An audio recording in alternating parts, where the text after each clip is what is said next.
اللهم صل على محمد وآل محمد. اعوذ باللہ من الشیطان اللعین الرجیم. بسم اللہ الرحمن الرحیم. رب اشرح لی صدری ویسر لی امری واحلل عقدۃ من لسانی یفقهوا قولی. ان اللہ وملائکتہ یصلون علی النبی یا ایھا الذین آمنوا صلوا علیہ وسلموا تسلیما.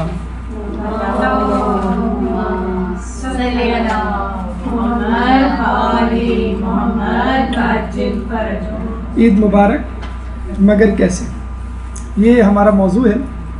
اور شاید آپ لوگ سمجھ رہے ہوں کہ رمضان سے متعلق، ماہ رمضان سے متعلق، شب قدر سے متعلق موضوعات خشک قسم کے سن کے آپ لوگ تھک گئے ہوں گے. تو شاید آپ کے لیے کچھ فن کریٹ کرنے کے لیے ٹی وی کے پروگرامات کی طرح کوئی تفریحی درس دیا جا رہا ہے. ایسا نہیں ہے. یقیناً یہ آپ نے بھی محسوس کیا ہوگا کہ جب ہم کام کرتے ہیں تو اس کی پلاننگ کرتے ہیں، سنجیدگی سے اس کو لیتے ہیں اور استقامت کے ساتھ اپنے کام کو انجام دیتے ہیں. لیکن جب تفریح کی بات آتی ہے، کھیل کود کی بات آتی ہے، تو ہم ساری پلاننگ کو ایک طرف رکھ دیتے ہیں اور یہی کہتے ہیں کہ بھئی یہ تو تفریح ہے، یہ تو کھیل ہے، یہ تو مذاق ہے، اس میں کس قسم کی پلاننگ. جو جیسا چاہے انجوائے کرے. اور اسی انجوائمنٹ نے مغرب کو اس وقت اخلاقیات کی انتہائی پستیوں میں دھکیل دیا ہے. اور ہم چونکہ مغرب کے مقلد ہیں، اسی لیے ہم بھی اسی طرف جا رہے ہیں کہ عبادات میں، کام میں، نیکیوں میں تو بڑی پلاننگ اور سنجیدگی، حلال حرام کا خیال. لیکن جب تفریح کی بات آتی ہے تو ہم اصول و ضوابط، قوانین اور اسلام، شرعی امور تمام ایک طرف رکھ دیتے ہیں. تو آج کا موضوع اس بات پہ فوکس ہوگا انشاءاللہ ہمارا کہ ہم عید کیسے منائیں. عید مبارک کا جو لفظ یا جملہ ہے جو آپ کہتے ہیں ایک دوسرے کو، اور اب اس کی بازگشت میں اضافہ ہوتا چلا جائے گا، چاند رات اور عید پر جا کر اس کا کلائمیکس ہوگا. لیکن یہ عید مبارک جو ہے، یہ عید کسے کہتے ہیں اور عید کو مبارک ہم کیسے بنائیں اور کس طرح جو ہے اس سے استفادہ حاصل کریں اور عید کیسے گزاریں کہ ہمارا خدا بھی ہم سے راضی رہے اور ہم بھی جو ہے وہ خوش رہیں. چنانچہ مراحل سخن سے انشاءاللہ گزرتے ہوئے ہم اس بات کا اعادہ کریں گے، اس بات کی گہرائی میں جائیں گے کہ اس عید کو یادگار عید اور ایسی عید جو عین شرعی عید ہو کیسے منائیں. مقدماتی گفتگو، اس کے بعد الوداع ماہ رمضان، عید کا چاند رات کے حوالے سے کچھ گفتگو، صبح عید کیسے منانی چاہیے، یوم عید، عید کی رات اور اس کے بعد عید کے بعد، یعنی عید کے بعد آپ کا جو ہے رویہ خود اپنے آپ سے، اپنے رب کی طرف اور اپنے اہل و عیال کی طرف، اپنے اہم کاموں کی طرف کیا ہونا چاہیے. یہ ایسے ہی رہے گا، آپ بس تھوڑا سا آگے آ جائیں. سب سے پہلے مقدماتی گفتگو. مقدمے میں ایک بات یاد رکھیے کہ یہ جو عید یا تفریح کے تہوار ہیں وہ ہر قسم کے مذاہب میں، قوم و ملت میں موجود ہیں، کسی بھی انداز سے ہوں. لیکن یہ تہوار، فیسٹیولز جو ہیں وہ ہر قوم میں، ہر مذہب میں پائے جاتے ہیں. مذہبی تہوار کی ہم بات کریں تو ایسٹر اپریل کے مہینے میں منایا جاتا ہے، جو کہ عیسائی افراد لینٹ یعنی 40 دن کا فاقہ کرنے کے بعد آخری ہفتہ، جسے مقدس ہفتہ کہتے ہیں، گڈ فرائیڈے یعنی آخری جمعے کو گڈ فرائیڈے کے نام پر ایک تہوار مناتے ہیں جس کو ایسٹر کہا جاتا ہے، جو کم و بیش کرسمس کی طرح ہے. یعنی جس طرح ہمارے یہاں عید الاضحیٰ اور عید الفطر ہے، اس طرح عیسائیوں میں کرسمس اور ایسٹر ہے. خود کرسمس حضرت عیسیٰ علیہ السلام کا یوم ولادت ہے جو کہ 25 دسمبر کو منایا جاتا ہے. ہمارے یہاں بھی کچھ لوگ مناتے ہیں اور جب پوچھا جائے تو کہتے ہیں کہ ہم قائد اعظم کا یوم ولادت منا رہے ہیں. دیوالی ہندوؤں کا ایک تہوار ہے، ستمبر سے اکتوبر کے درمیان ہوتا ہے. اس کو دیپ والی کہنا چاہیے، اصل لفظ دیپ والی ہے، جس میں دیپ جلائے جاتے ہیں، چراغوں کی قطار ہوتی ہے. اکثر کوئی بہت بڑا سانحہ ہو جائے تو آپ نے دیکھا ہوگا مغرب میں آج کل ایک فیشن چلا ہوا ہے کہ اس کو جو ہے اگر حسن و ملال کے ساتھ منایا جائے تو دیپ جلا کر منایا جاتا ہے. حقیقت میں ہندوؤں کے ایک بہت بڑے ہیرو تھے راما چندرا، بادشاہ اور جنگجو. ان کی جلا وطنی کا اختتام ہوا تھا اس دن. انہوں نے جو ہے خود ساختہ جلا وطنی اختیار کی تھی، اپنی بادشاہت اپنے بھائی کو دی تھی، 14 سال جلا وطن رہے۔ جلا وطن ہونے کے بعد وہ واپس آئے تو بھائی نے ویسے ہی جو ہے بادشاہت ان کے حوالے کر دی۔ کراچی میں اگر آپ کسی کو گھر دے دیں 1 مہینے کے لیے تو قبضہ کر کے بیٹھ جاتا ہے۔ بہرحال یہ راما چندرا کی بڑی بات ہے، اور ان کے بھائی کی بھی عظمت کہ انہوں نے بادشاہت جو کی تو واپس کر دی۔ ہولی موسم بہار میں منایا جاتا ہے، اور اس کے لیے بھی ایک ان کا کردار پہلدار پراہلدہ جو ہے کہا جاتا ہے کہ ہندوؤں کا ایک کردار، ایک ہیرو جس کو آگ سے بچایا گیا تھا کسی طرح، اس کے بچنے کی خوشی میں یہ تہوار منایا جاتا ہے۔ کچھ تہوار غیر مذہبی ہوتے ہیں، یعنی مذہب سے تعلق تو نہیں ہے لیکن بہرحال سیکولر لیول پہ منائے جاتے ہیں۔ جیسے ویلنٹائن ڈے ہے، 14 فروری کو منایا جاتا ہے۔ لوگ جو ایک دوسرے سے محبت کرتے ہیں وہ خطوط لکھتے ہیں، اس کے دائرے کو وسیع کرنے کی کوشش کی گئی، کس طرح ماں باپ کو خطوط لکھے جائیں، بہن بھائی ایک دوسرے کے لکھیں، لیکن یہ اس پلیٹ فارم پہ ناکام ہو گیا، اور بڑی ڈٹائی سے لوگ جو ہے محبت نامے لکھتے ہیں، اور اس کی تفصیل ویلنٹائن ڈے میں آپ کو ہمارے لیکچر میں مل جائے گی۔ ہیلووین ڈے 31 اکتوبر کو منایا جاتا ہے، اور اس میں ہوتا یہ ہے کہ بچے گھر گھر جا کر مختلف قسم کے بھیس بدلتے ہیں، بھوت چڑیل جنات وغیرہ کے، اور ایک جملہ بولتے ہیں ٹرک اور ٹریٹ، یعنی یا تو ٹریٹ دو یا پھر ٹرک کے لیے تیار ہو جاؤ۔ یعنی ہوتا یہ ہے کہ آپ ہمیں کچھ پیسے دیں، ہمیں تحفے دیں یا چاکلیٹ دیں، ہمیں خوش کریں، ورنہ ہم آپ کو ناخوش کر دیں گے، گلاس توڑ دیں گے، دروازہ توڑ دیں گے، یا گھر میں جو ہے وہ کوڑا کرکٹ پھینک دیں گے۔ یعنی کراچی کی زبان میں بھتہ دو ورنہ گرینیڈ پھینکنے کے لیے یہ تیار ہو جاؤ۔ تو اپریل فل 1 اپریل کو منایا جاتا ہے، جس میں جھوٹ بولا جاتا ہے، علی اعلان بولا جاتا ہے، اور یہ کہہ کے بولا جاتا ہے آج جھوٹ کا دن ہے۔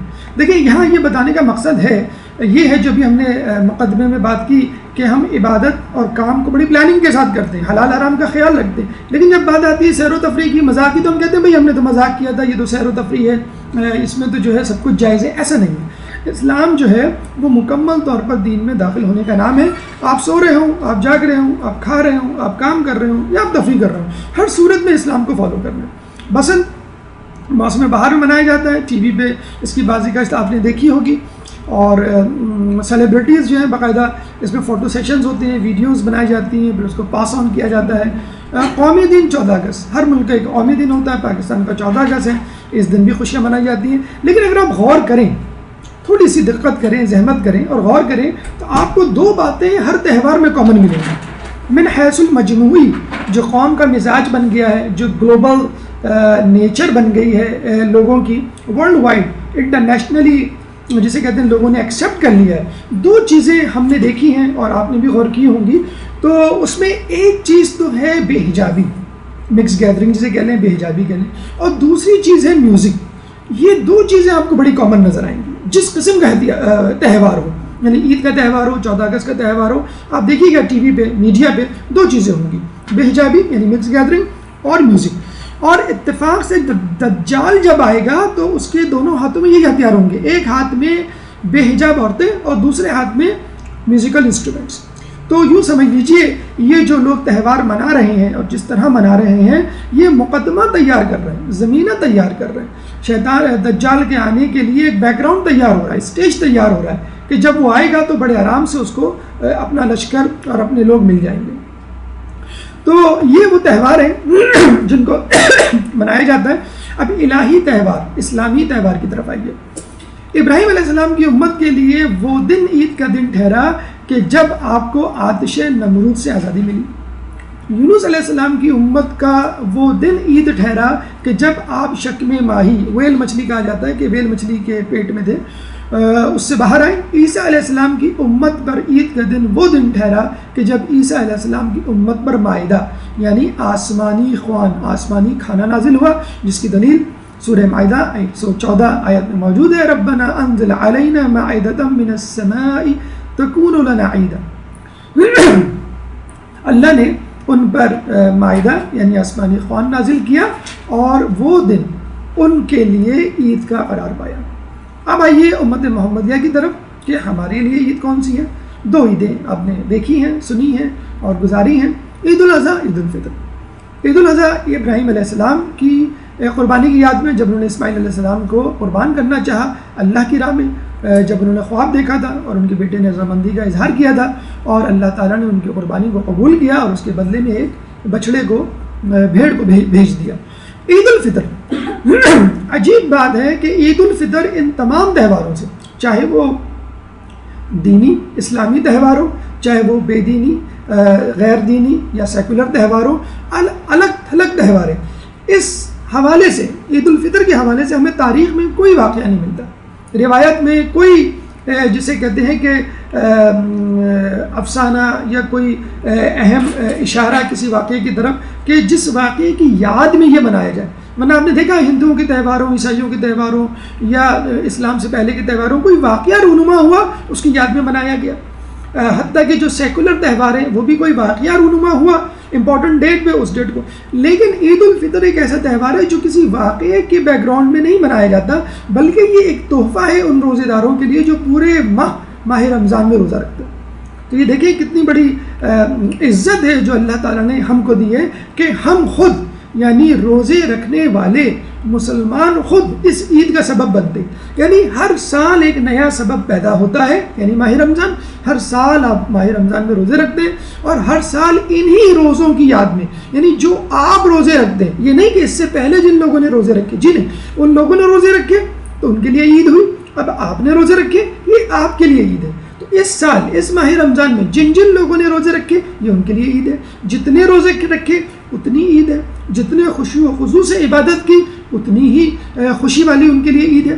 اور یہ بھی کہا جاتا ہے کہ اسلام سے پہلے مشرکین مکہ، کفار مکہ دو تہوار منایا کرتے تھے جو زمانے جاہلیت سے چلے آ رہے تھے، ان کی ریپلیسمنٹ کے لیے، ان کے لیے بدل کے لیے اللہ تعالیٰ نے ان دو عیدوں کو رکھا۔ اور یہاں پہ یہ بھی جان لیجئے کہ اسلام تفریحات کو منع نہیں کرتا، اسلام خوشیاں منانے کو منع نہیں کرتا۔ اگر کوئی غیر مسلم کافر یا مشرک کسی تفریح میں مشغول ہے تو لازماً اسلام نے، اللہ نے اس تفریح کا کوئی نعم البدل ضرور بالضرور آپ کے یہاں رکھا ہوگا۔ میوزک کا جو نعم البدل ہے ہمارے یہاں مرغبت خوانی، مرثیہ خوانی اور نوحے ہیں، اسی طرح جو کھیل کود ہیں اس کے لیے جو جنگی طریقے ہیں لڑنے کے یا ہتھیار کے، وہ ایک تفریح رکھ دی گئی ہے، ورزش خود ایک تفریح ہے۔ تو ہر قسم کی چیز کا نعم البدل، چاہے وہ تفریح یا کھیل کود کیوں نہ ہو، اسلام میں موجود ہے۔ اس کے علاوہ ایڈیشنل عیدیں مومنین کے لیے، علی کی ولایت پہ یقین رکھنے والوں کے لیے، پنجتن سے محبت کرنے والوں کے لیے خصوصی طور پہ ایکسٹرا بونس جسے کہتے ہیں ایکسٹرا عیدوں کا اعلان کیا گیا ہے، وہ ہے عید غدیر پر 18 ذی الحج، مولا علی کی ولایت، اور عید مباہلہ جو کہ مباہلہ کے دن پنجتن کی عیسائیوں پر فتح کی خوشی میں منایا جاتا ہے۔ ایک درود پڑھ دیں محمد والے محمد۔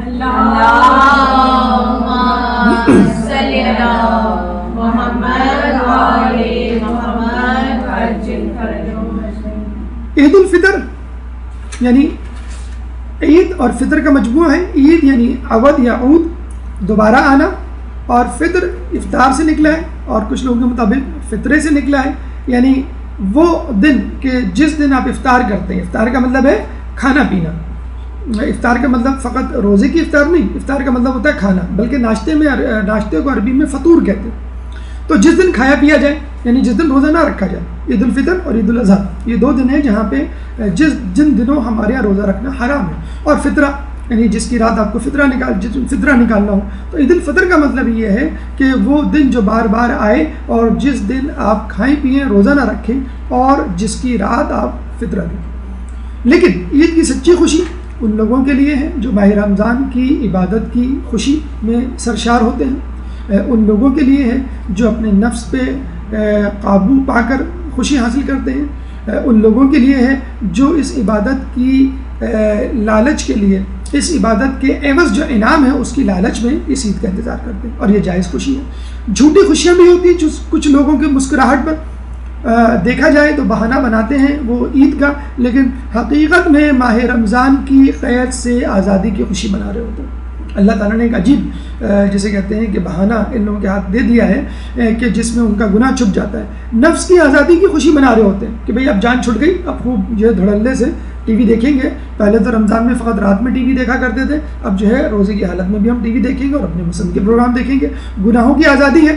پہلے اگر گناہ کرو تو لوگ فوراً کہہ دیا کرتے تھے تم تو واقعی شیطان بن گئے ہو، کیونکہ شیطان تو بند ہے، یعنی اب تم خود شیطان ہو۔ تم جو گناہ کر رہے ہو وہ اپنے تئیں کر رہے ہو. تمہارا نفس ماشاءاللہ شیطان کی ٹون پر ٹیون اپ ہو گیا. لیکن اب ہم کریں گے تو ہم کہہ سکتے ہیں کہ بھئی ہم نہیں کر رہے، شیطان کروا رہا. اور کچھ لوگوں کو شیطان سے ملنے کی خوشی اور اس کی آزادی کی خوشی ہوتی ہے. حقیقی عید کیا ہے؟ مولا فرماتے ہیں کہ عید صرف اس کے لیے ہے کہ جس کے روزوں کو اللہ نے قبول کیا ہو، اس کے قیام کو قدر کی نگاہ سے دیکھا ہو. ہر وہ دن جس میں اللہ کی معصیت نہ کی جائے اس کی عید ہے. عید تو اس کی ہے جس کے گناہ معاف ہو جائے. کتنا خوبصورت جسے کہتے ہیں کہ کلام ہے کہ حقیقت میں عید اس کو منانی چاہیے کہ جس نے روزوں کو رکھا، اس کا حق ادا کیا، اور جس کے روزوں کو اللہ نے قبول کیا. ہمارے عید کون مناتا ہے؟ بگ شاٹس، جن کے پاس پیسہ ہوتا ہے، جن کے پاس جو ہے وہ بڑی نعمتیں ہوتی ہیں. یہ غلط کانسیپٹ ہے.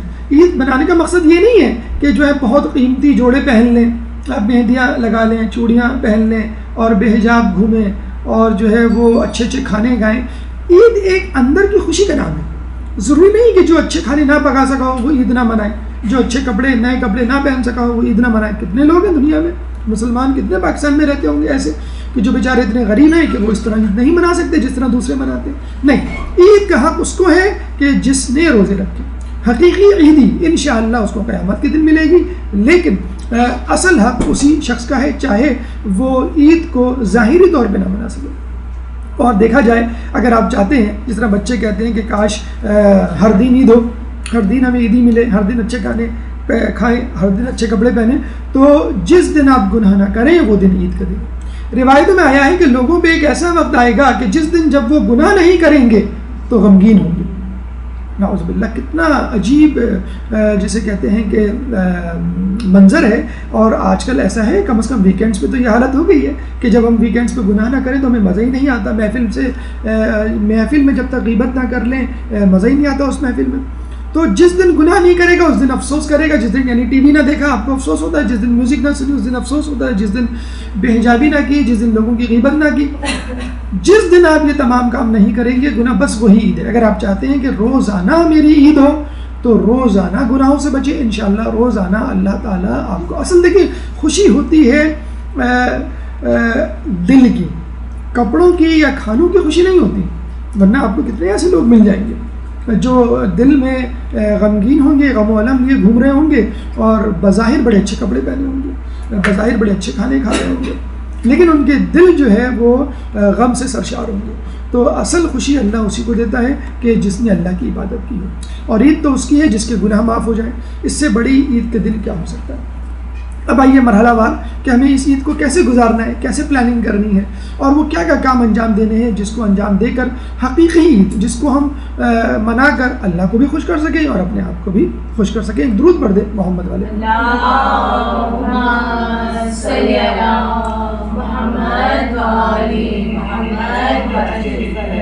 الوداع ماہ رمضان.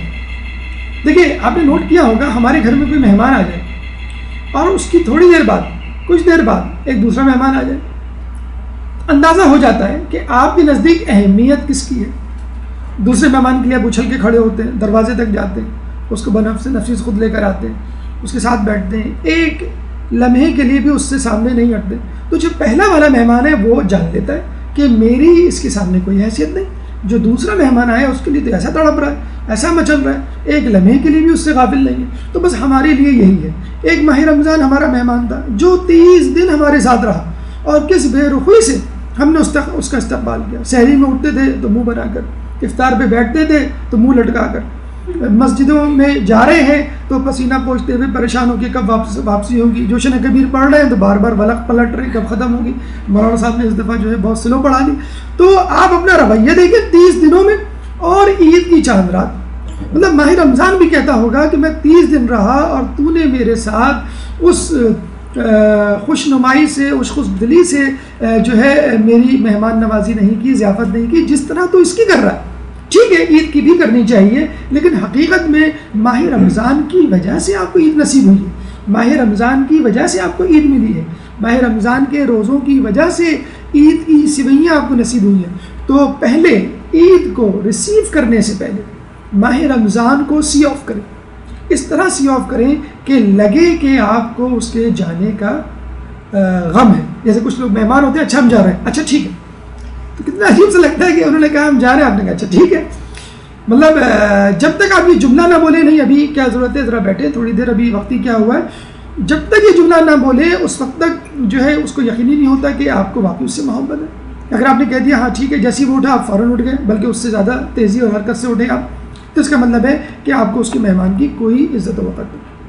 الوداع, ودا نکلا ہے لفظ راحت اور سکون سے, اور مسافر کو جو ہم الوداع کہتے ہیں اس کا مطلب کیا ہوا کہ ہم مسافر کے لیے دعائے عافیت چاہتے ہیں اور اس کا دوبارہ پلٹ آنا چاہتے ہیں, اس سے اپنی دلی وابستگی کا اظہار کرتے ہیں اور یہ ظاہر کرتے ہیں کہ تمہاری جدائی ہمارے لیے شاق ہے.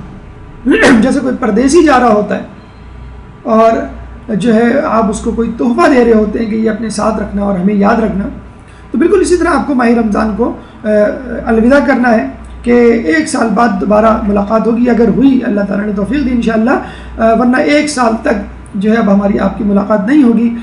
کہا سنا معاف, اگر کوئی غلطی ہو تو اس کو معاف کر دیجئے گا, کوئی کوتاہی ہو تو اس سے صرف نظر کیجیے گا. رسول کی دعا کیا تھی ماہ رمضان کو سی آف کرتے ہوئے؟ اے اللہ اسے ہمارے روزوں کا آخری زمانہ نہ قرار دے, اور اگر تو نے قرار دیا ہے تو ہمیں اپنی رحمت سے محروم نہ کر. کہتے ہیں کہ جو شخص یہ کلمات کہے گا تو وہ 2 خوبیوں میں سے ایک خوبی کو ضرور پائے گا, یا تو آئندہ کا ماہ رمضان اسے نصیب ہوگا یا اللہ کی مغفرت رحمت اس کی شامل حال ہوگی. ایک اسٹوڈنٹ ایگزام دیتا ہے اور پھر کہتا ہے اللہ سے دعا کرتا ہے اللہ اس امتحان میں پاس کر دے, اگر نہیں پاس کر سکتا تو کم از کم ایک اور موقع دے دے کہ اس امتحان کو پاس کر لوں. اسی طرح اے اللہ ہمارے روزوں کو قبول فرما, ہماری عبادتوں کو قبول فرما, اور اگر نہیں قبول فرمائی تو ہمیں اگلا چانس, ایک اور چانس دے دے, ایک اور ماہ رمضان دے دے, تاکہ ہم دوبارہ سے اچھی طرح محنت کر کے اپنے گناہوں کو بخشوا سکیں. چوتھے امام زین العابدین علیہ السلام کی دعا, اللہم صلی علی محمد و آل محمد.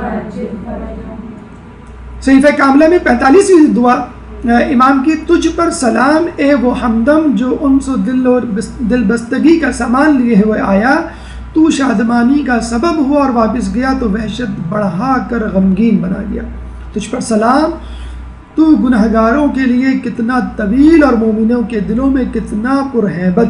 کہتے ہیں اکثر لوگ جیسے ٹھنڈی آ بھر کے ماشاءاللہ 24 روزے ہو گئے, پتہ ہی نہیں چلا رمضان کہاں چلا گیا. بھائی انشاءاللہ باقی 6 روزے بھی گزر جائیں گے, آپ فکر نہ کریں. تو یہ تو افسوس کا مقام ہے جو آپ کہہ رہے ہیں کہ جو روزے گزر گئے, بڑی جلدی گزر گئے اور باقی بھی گزر ہی جائیں گے. یہ کوئی مصیبت نہیں ہے, آپ کو تو افسوس ہونا چاہیے کہ ماہ رمضان ذرا آہستہ آہستہ گزر. بہت ساری باتیں کرنی ہیں ہمیں, تو اس سے بہت سارے گناہ بخشوانے ہیں, بہت ساری عبادتیں ہمیں کرنی ہیں. تو گناہ گاروں کے لیے طویل ہے, وہ چاہتا ہے کہ بس جلدی سے گزر جائے کسی طرح, اور مومنوں کے لیے کتنا پرہیبت. مومن بیچارہ پریشان ہوتا ہے کہ میں جو ہوں وہ اس بات کی خوشی مناؤں کہ اللہ نے مجھے توفیق دی ماہ رمضان کو پانے کی اور اس میں عبادت کرنے کی, یا افسوس کروں اس کے نکل جانے کی, یا اس کوتاہی کی وجہ سے جو میں نے اس مہینے میں روا رکھی. عید کا چاند عموماً ویسے تو ہم افطار میں جلدی کرتے ہی ہیں اور افطار کی طرف بھاگتے ہیں, لیکن ذرا اس آخری روزے میں جب اگر احتمال ہو کہ آخری ہوگا, تھوڑی سی ہم دقت کر لیں, افطاری میں سے تھوڑا سا ٹائم نکال کر ہم عید کے چاند کے لیے دے دیں. تو یہ بھی ایک اہم ترین مستحبات میں سے ہے. کہا یہ جاتا ہے کہ ماہ رمضان کے چاند کے لیے ہاتھوں سے اشارہ نہ کیا جائے. ہم اکثر کہتے ہیں نا وہ دیکھو وہاں پہ ہے چاند, ایسے نہیں, بلکہ زبان سے بتا دیا جائے کہ دیکھو درخت کے اوپر یا چھت کے دائیں طرف وغیرہ, ہاتھوں کو بلند کیا جائے, روبہ قبلہ کھڑا ہوا جائے. اگر فرض کر لیں چاند آپ کے سامنے ہے اور قبلہ دائیں طرف, تو آپ دائیں طرف مڑ جائیں, قبلے کی طرف دعا کریں. ہاں وہ کلمات جو کہ چاند سے مخاطب کر کے امام نے کہے تھے, آپ وہ کلمات مڑ کر چاند کی طرف کہہ سکتے ہیں. جس جگہ چاند کو دیکھیں وہیں دعا پڑھے, بازار میں ہو, سڑک پہ ہو, کسی راہ گزر میں ہو, گھر میں ہو, گھر کی چھت پر ہو, جہاں ہو وہیں رک جائے. جسے کہتے ہیں نا کہ ایک ہیبت طاری ہو جانے والی کیفیت ہو کہ آپ دیکھ کے بالکل ششدر رہ گئے ہوں. ایک ہیبت کی کیفیت ہے, ایک حیرت کی کیفیت ہے, ایک خوشی کی کیفیت ہے. اور چاند کو دیکھنے کے بعد مصحف یعنی غالباً قرآن یا کوئی کتاب یا صفحہ, آب رواں بہتا ہوا پانی, سبزہ و گل یعنی سبزہ گرینری درخت, پھول اور فیروزہ, یہ دیکھنے سے، چاند کے فوراً بعد اپنی نگاہیں ان چیزوں پہ ڈالنے سے کہتے ہیں کہ آنکھوں کی بینائی میں اضافہ ہوگا۔ 43ویں دعا، آپ لوگوں سے گزارش ہے کہ صحیفہ کاملہ انشاءاللہ امید ہے آپ تمام گھروں میں، آپ کے تمام گھروں میں ہوگی۔ یہ جو دعائیں ابھی ہم نے بتائی، 45ویں دعا اور 43ویں دعا الوداع ماہ رمضان اور رؤیت ہلال کی، یہ ضرور کم از کم ایک مرتبہ پڑھیں اور ترجمے سے ضرور پڑھیں۔ پہلے ترجمے سے پڑھیں پھر اس کی عربی پڑھیں، تو یقین کیجئے آپ کے ایمان کی حرارت میں اتنا اضافہ ہوگا، اور آپ یہ دیکھیں گے کہ ہمارے امام کس طرح چاہے غم ہو یا خوشی ہو اللہ کو یاد کیا کرتے تھے۔ کیا دعا ہے؟ ایک ٹکڑا میں نے آپ کے سامنے عرض کیا ہے، وَعَلَامَةً مِّنْ عَلَامَةِ سُلْطَانِكَ، اور اس چاند کو تو نے اپنی حکومت کی علامتوں میں سے ایک علامت قرار دیا، وَامْتَحَنَكَ بِالزِّيَادَةِ، اور اس کا زیادہ ہونا یعنی بڑھنا، وَالنُّقْصَانِ، اور اس کا گھٹنا، وَالطُّلُوعِ، اس کا طلوع ہونا، وَالْأُفُولِ، اور اس کا چھپنا، وَالْإِنَارَةِ، اس کا چمکنا، وَالْكُسُوفِ، اور اس کا گہن لگنا، فِي كُلِّ ذَلِكَ أَنْتَ لَهُ مُطِيعٌ، یہ سب اسی لیے تو ہے کہ یہ تیرا مطیع ہے۔ جب چاند گھٹنے میں، بڑھنے میں، طلوع ہونے میں، غروب ہونے میں اللہ کا مطیع ہے، تو انسان زندگی کے نشیب و فراز میں، امیری اور غریبی میں، اچھے اور برے وقتوں میں اللہ تعالیٰ کو کیوں نہیں یاد کرتا، اللہ تعالیٰ کا مطیع کیوں نہیں ہوتا؟ وہ غربت میں کیوں کفرانہ کلمے جو ہے وہ بول جاتا ہے، امیری میں کیوں گھمنڈ اور تکبر کا شکار ہو کے اللہ کو بھول جاتا ہے؟ تو چاند کی طرح کم از کم اللہ کہتا ہے کہ چاند کی طرح تو رہو کہ جو ایک بے جان چیز ہے لیکن میری اطاعت کر رہا ہو۔ تو چاند ہو، سورج ہو، جمادات ہو، حیوانات ہو، تب سب اللہ کی اطاعت کر رہے ہیں۔ یہ انسان ہے جو اپنی عقل، اپنی دولت اور اپنی حکومت کے گھمنڈ میں جو ہے وہ اللہ کو بلا بیٹھتا ہے۔ ایک اور جگہ اسی میں آگے اللہ امام فرماتے ہیں اسی دعا میں، ہلال امنی من الآفات و سلامتی من السیئات، اے اللہ ہمیں ہمارے لیے اس ہلال، اس چاند کو آفات سے امن اور گناہوں سے سلامتی قرار دیں۔ کتنی اچھی دعا ہے کہ کم از کم اس مہینے، شوال کے مہینے میں ہم امن و امان سے رہیں، شوال کے مہینے میں ہم گناہوں سے بچے رہیں۔ اور دیکھا جائے ماہ رمضان کے بعد شیطان جو ہے وہ اپنا اوور ٹائم کرے گا، اور کچھ لوگوں کے مطابق تو وہ اوور ٹائم چاند رات کو ہی کر لیتا ہے، یعنی ساری کسر وہ پورے ماہ رمضان کی نکال دیتا ہے۔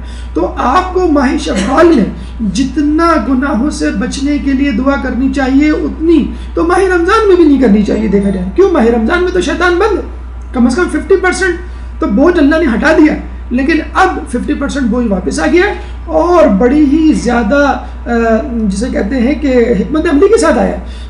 آپ کیا سمجھ رہے ہیں؟ شیطان جو ہے ایک مہینے سو رہا ہوگا، ایک مہینے آرام کر رہا ہوگا، ایک مہینے جو پابند سلاسل رہا ہے اس نے ٹپس، ٹیکنیکس جو ہے وہ سوچی ہوں گی، میٹنگز، اجلاس بلائے ہوں گے کہ اب ہمیں انسانوں کو کس طرح بہکانا ہے، فلاں تمہاری ڈیوٹی فلاں کے ساتھ دی، تم نے جو ہے اس کو جو ہے آئندہ کیسے بہکانا ہے، فلاں جو ہے وہ ٹی وی پہ آنے والے ماہ رمضان کے پروگراموں میں لگ گیا ہے اور وہ لگا رہے، اب ٹی وی پہ کچھ بھی آئے اس کی نظریں ٹی وی سے نہ ہٹیں۔ اس نے ٹی وی پہ یہ پروگرام ہی اسی لیے دیے تھے کہ مومنین کی نگاہیں بھی ٹی وی پہ آ جائیں کہ بھئی چلو مذہبی باتیں ہو رہی ہیں اس طرف چلو، اور پتہ چلا کہ وہ ٹی وی کھلا کا کھلا رہ جاتا ہے اور کچھ لوگوں کا منہ اور آنکھیں کھلی کی کھلی رہ جاتی ہیں کہ یہ کیا آ رہا ہے، لیکن انسان کو پتہ ہی نہیں ہوتا کہ میں کیا دیکھ رہا ہوں، کہ ابھی کچھ تھا اور ابھی کچھ اور آ گیا ہے۔ تو ٹی وی والے تو آپ کی طرح مسلمان نہیں ہیں، ٹی وی والے تو آپ کی طرح جسے کہتے ہیں کہ حلال حرام، وہ تو ریٹنگ دیکھتے ہیں۔ ریٹنگ کیا کہتی ہے؟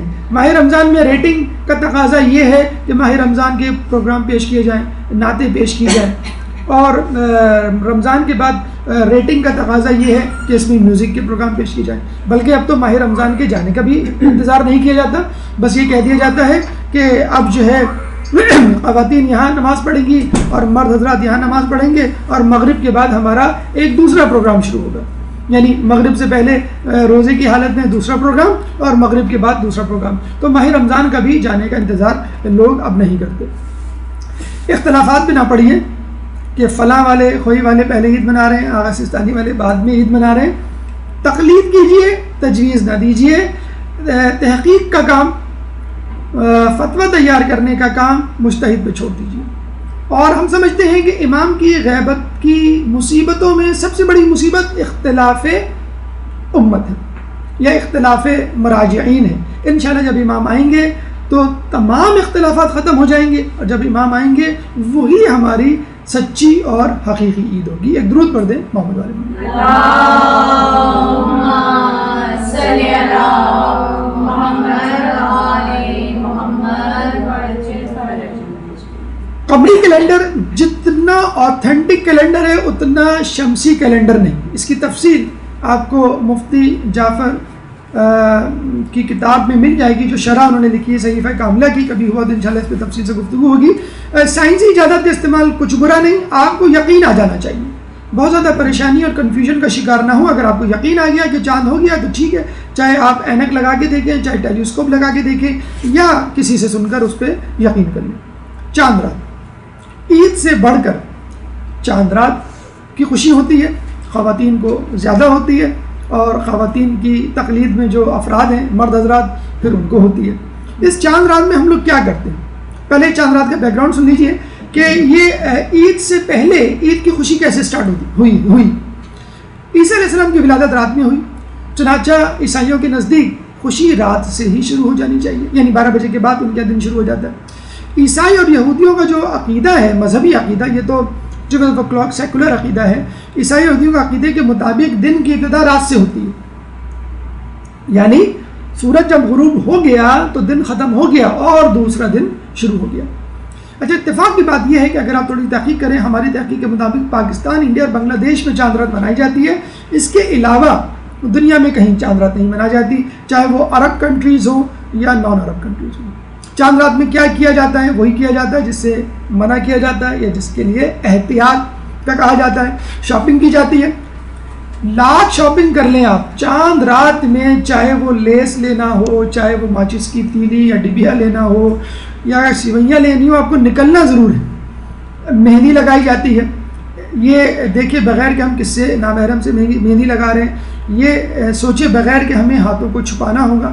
چوڑیاں پہنی جاتی ہیں، بڑی عجیب بات ہے. اب تو لوگوں میں شعور آ گیا ہے، پہلے نامحرم سے چوڑیاں پہنی جاتی تھیں، اور چوڑیاں پہن کے مہندی لگا کے، ظاہر سی بات ہے میک اپ کرنے، چوڑی پہننے اور مہندی لگانے کو اسلام نے منع نہیں کیا، لیکن وہی بات نامحرم سے چھپانا ہوگا. اگر ان سب چیزوں کے لیے آپ تیار ہیں تو موسٹ ویلکم. ڈنر، ملاقاتیں، جن بچوں کی شادی ہونے والی ہوتی ہے عموماً ان کے سسرال آنا جانا ہوتا ہے، تحفے، تحائف، عیدی، بری، ان تمام لوگوں ان چیزوں کی جو ہے وہ ان چیزوں کا تبادلہ ہوتا ہے، اور وہ رات عموماً اس میں ہی گزر جاتی ہے. یہ دیکھیے یہ کس ملک کی بلڈنگ ہوگی آپ کے خیال میں؟ آئی کیو دیکھتے ہیں، آپ کو جنرل نالج دیکھتے ہیں آپ کا.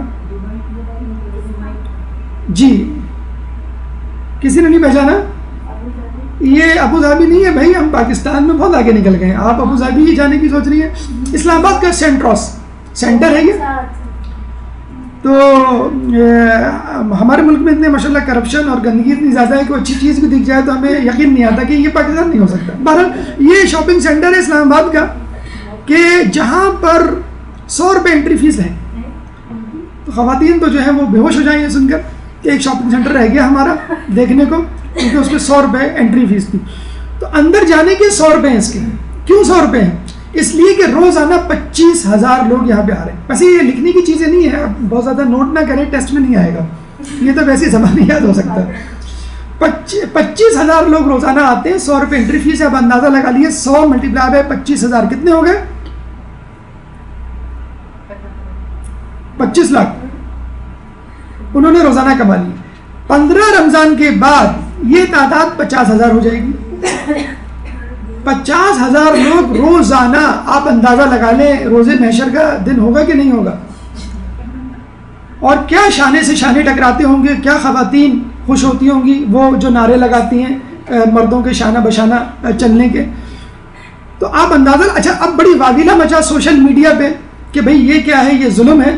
اس پہ نہیں واویلا مچا کہ بھئی لوگوں مسجدوں کو گرماؤ، مسجدوں میں مجمع پیدا کرو، یہاں کہاں جا رہے ہو. اس پہ شور مچا کہ 100 روپے بند کیے جائیں. تب انہوں نے یہ کہا کہ 100 روپے ہم ایڈجسٹ کر دیں گے، آپ آگے جو ہے وہ ایک چھولے کی چاٹ کھا لیے گا تو وہ 100 روپے فرض کر لیں آپ کے ایڈجسٹ ہو گئے، لیکن وہ 100 روپے واپس نہیں کریں گے. تو اب آپ دیکھیے مسجدوں میں کوئی انٹری فیس نہیں ہوتی، کلبس میں ممبرشپ ملتی نہیں ہے. کراچی میں کسی بھی کلب میں چلے جائیں آپ، جیم خانہ کلب، کراچی کلب، کسی بھی کلب نہیں ملے گی آپ کو. مسجدوں میں ممبرشپ نہیں ہے، آپ روزانہ گزرتے ہیں انڈے لینے، دہی لینے، آفس کے لیے، شاپنگ کے لیے، کتنی مرتبہ ہم مسجدوں میں جاتے ہیں. مسجدوں میں جو ہے وہ تعداد کم ہو رہی ہے اور شاپنگ سینٹر میں بڑھ رہی ہے. ابھی یہی بات ہو رہی تھی شاید کہ لڑکیاں کم ہیں اور ان کے لیے ٹرانسپورٹ کیسی چلائی جائے، جتنی انتظامیہ ہے مدرسے کی اس سے کم لڑکیاں کلاس میں. بہرحال جو لڑکیاں ہیں یا طالبات جو بیٹھی ہوئی ہیں ان کی عظمت کو ہم سلام کریں گے کہ 23ویں شب کو جاگنے کے باوجود آپ یہاں پر آئے. آپ اپنی توفیقات کے لیے خود ایک بلند ترین صلوات پڑھ دیجیے.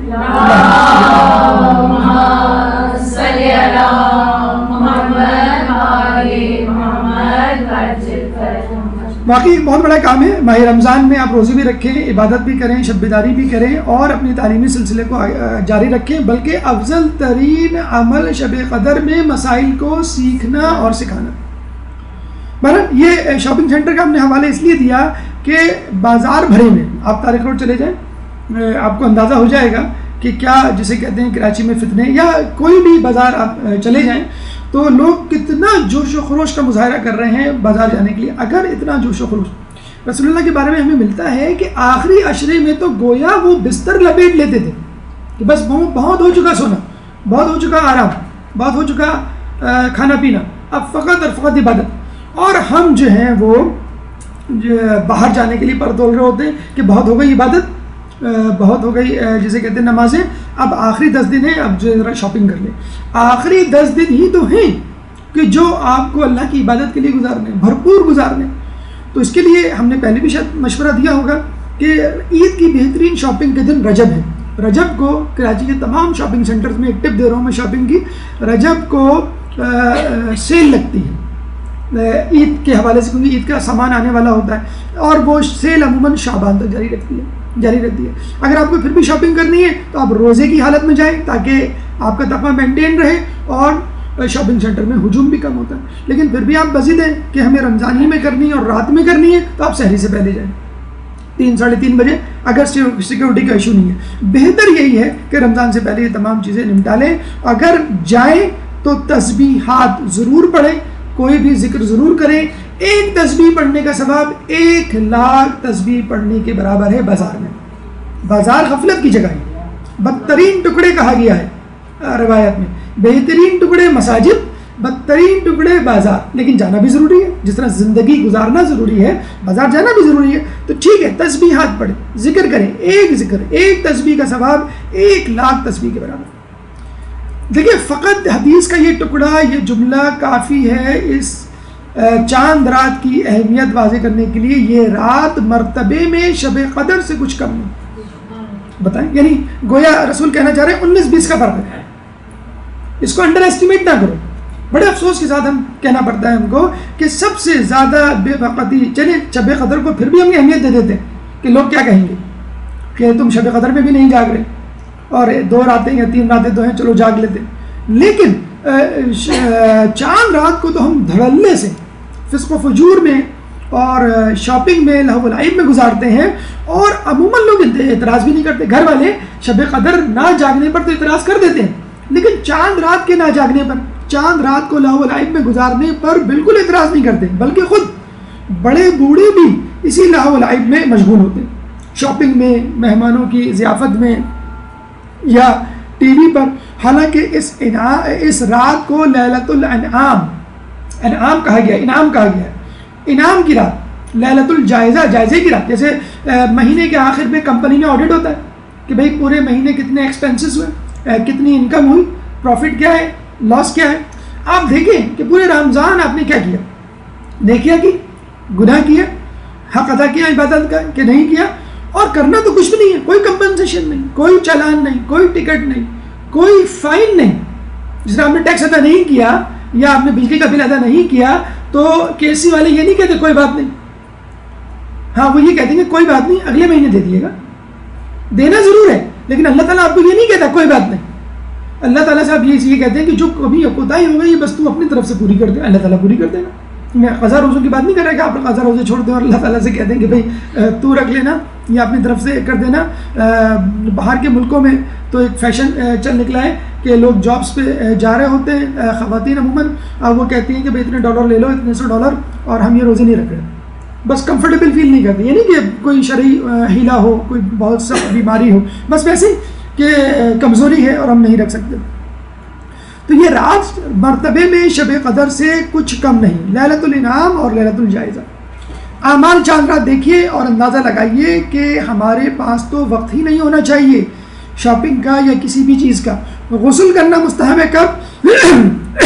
غروب آفتاب کے وقت. ایک اور غسل آگے آئے گا، 2 غسل ہیں. شب بیداری مسجد میں کرنی چاہیے، اگر نہ کر سکتے تو کم از کم گھر میں، یا جزوی طور پہ اگر کوئی اعمال ہو رہے ہیں تو چلے جائیں، بقیہ شب بیداری آپ رات میں کریں. دعا، نماز، استغفار، طلب حاجات، تکبیریں مغرب، عشاء، فجر اور نماز عید کے بعد اللہ اکبر اللہ اکبر لا الہ الا اللہ واللہ اکبر وللہ الحمد الحمدللہ علی ما ہدانا ولہ الشکر علی ما اولانا. ایک دعا نماز مغرب کے بعد مفاتیح میں آپ کو مل جائے گی، یا ذل مننے سے شروع ہوتی ہے. سجدے میں جا کے 100 مرتبہ اتوب الی اللہ. زیارت امام حسین 5ویں زیارت جو عموماً نیمہ شعبان کو شب عید شب عرفہ میں پڑھنا مستحب ہے. 1000 حج، عمرہ اور حاجات جو ہے وہ آپ کو دلواتی ہے. دعائے شب جمعہ جو دائم الفضل سے شروع ہوتی ہے 10 مرتبہ پڑھنا مستحب ہے. 10 رکعت نماز جو ماہ رمضان میں بھی پڑھی جاتی ہے، آخر شب کے اعمال میں شامل ہے.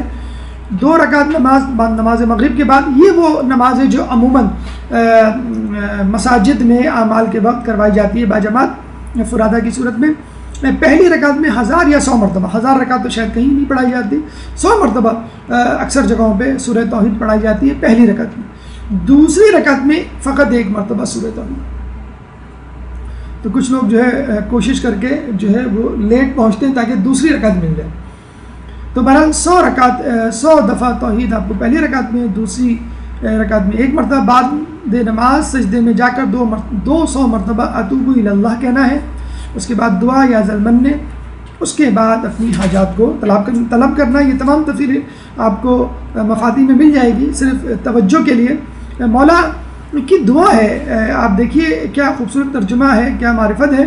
اس خدا کے حق کی قسم کہ جس کے قبضہ قدرت میں میری جان ہے، جو بھی شخص یہ نماز پڑھ کر خدا سے اپنی کوئی حاجت طلب کرے گا تو وہ یقیناً پوری ہوگی، اور اس کے گناہ اگر ریت کے ذرات کے برابر ہوں تو بھی معاف کر دیے جائیں گے. دیکھیں آپ نے دیکھا ہوگا نا کہ چراغ بجھنے سے پہلے ایک دم سے اس کی لو تیز ہوتی ہے. تو حقیقت میں مومن کو بھی ایسا ہونا چاہیے کہ ماہ رمضان کے گزرتے گزرتے ایک دم سے تیزی آ جائے. ارے رمضان گزر رہا ہے میں کچھ کر لوں. جیسے آپ نے دیکھا ہوگا نا کوئی مہمان جاتا ہے تو جاتے جاتے آپ دوبارہ اس کو گلے لگاتے ہیں، بھیج کے گلے لگاتے ہیں، پیار کرتے ہیں، اور جو ہے وہ اس کو یاد دلاتے ہیں بار بار کہ بھئی ہمیں یاد رکھنا، ہمیں بھلا مت دینا. تو یہ بالکل وہی کیفیت ہے مومن کی. ماہ رمضان جا رہا ہے، جاتے جاتے آپ اس کو گلے لگا رہے ہیں کہ دیکھو ہمیں بھول نہ جانا، دوبارہ ضرور آنا، اور ہم نے جو کوتاہی کی ہے تمہارے حق میں اس کوتاہی کو جو ہے بھول جانا، اور ہمیں جو ہے وہ یاد رکھنا. اس کے علاوہ 14 رکعت نماز ہے. ہر رکعت میں الحمد کے بعد آیت الکرسی اور 3 مرتبہ سورہ توحید. کہتے ہیں ہر رکعت کے بدلے جو یہ شخص یہ نماز پڑھے، ہر رکعت کے بدلے 40 سال کی عبادت ملتی ہے، اور ماہ رمضان کے پورے روزے اور عبادت. دیکھیں ہم نے شاید ایک درس بھی دیا تھا کہ ماہ رمضان کے بعد ماہ رمضان کے اعمال کیسے جاری رکھیں. تو سورہ قدر ہے مثلا آپ پڑھیں، آپ کو ماہ رمضان کے روزوں کا ثواب، شب قدر میں جاگنے کا ثواب. اعتکاف کا ثواب کیسے لیں؟ نامناسب بات، خلاف مزاج بات پر صبر کرنا عمر بھر کے اعتکاف کے برابر، عمر بھر کا اعتکاف کا ثواب آپ کو ملتا ہے.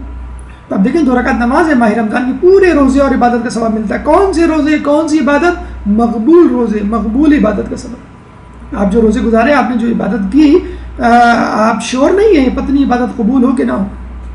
پھر ایک دوسرا غسل ہے جو آخری شب بجا لانا چاہیے. ہم بڑے اس سے جو ہے وہ عید کے کپڑے پہننے سے غسل کرتے ہیں، اس سے پہلے 2 غسل ہے رات ہی میں. آخری شب فجر سے پہلے مصلی عبادت پر صبح صادق تک رہے، فجر تک رہے.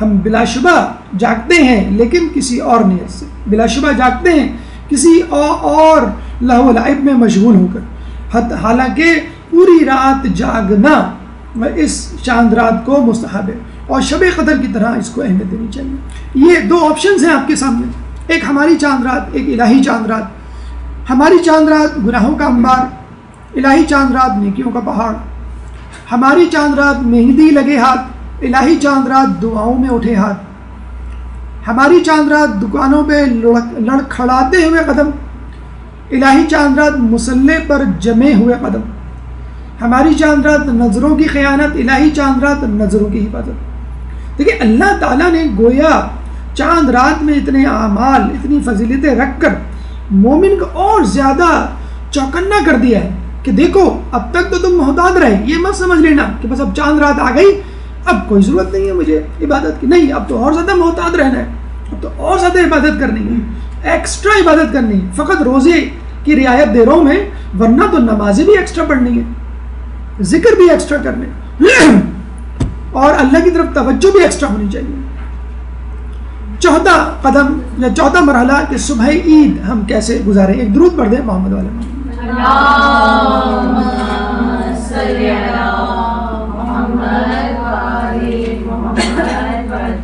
تکبیریں جو بھی بتائی گئی نماز فجر کے بعد آپ کو ادا کرنی ہے، نماز عید کی طرف جاتے ہوئے واپسی میں، حدیث میں کہ اپنی عیدوں کو تکبیروں سے زینت دو، اپنی عیدوں کو تحلیل، تکبیر، تحمید اور تقدیس سے زینت دو، یہ جو آپ کو بتائی گئی تکبیر۔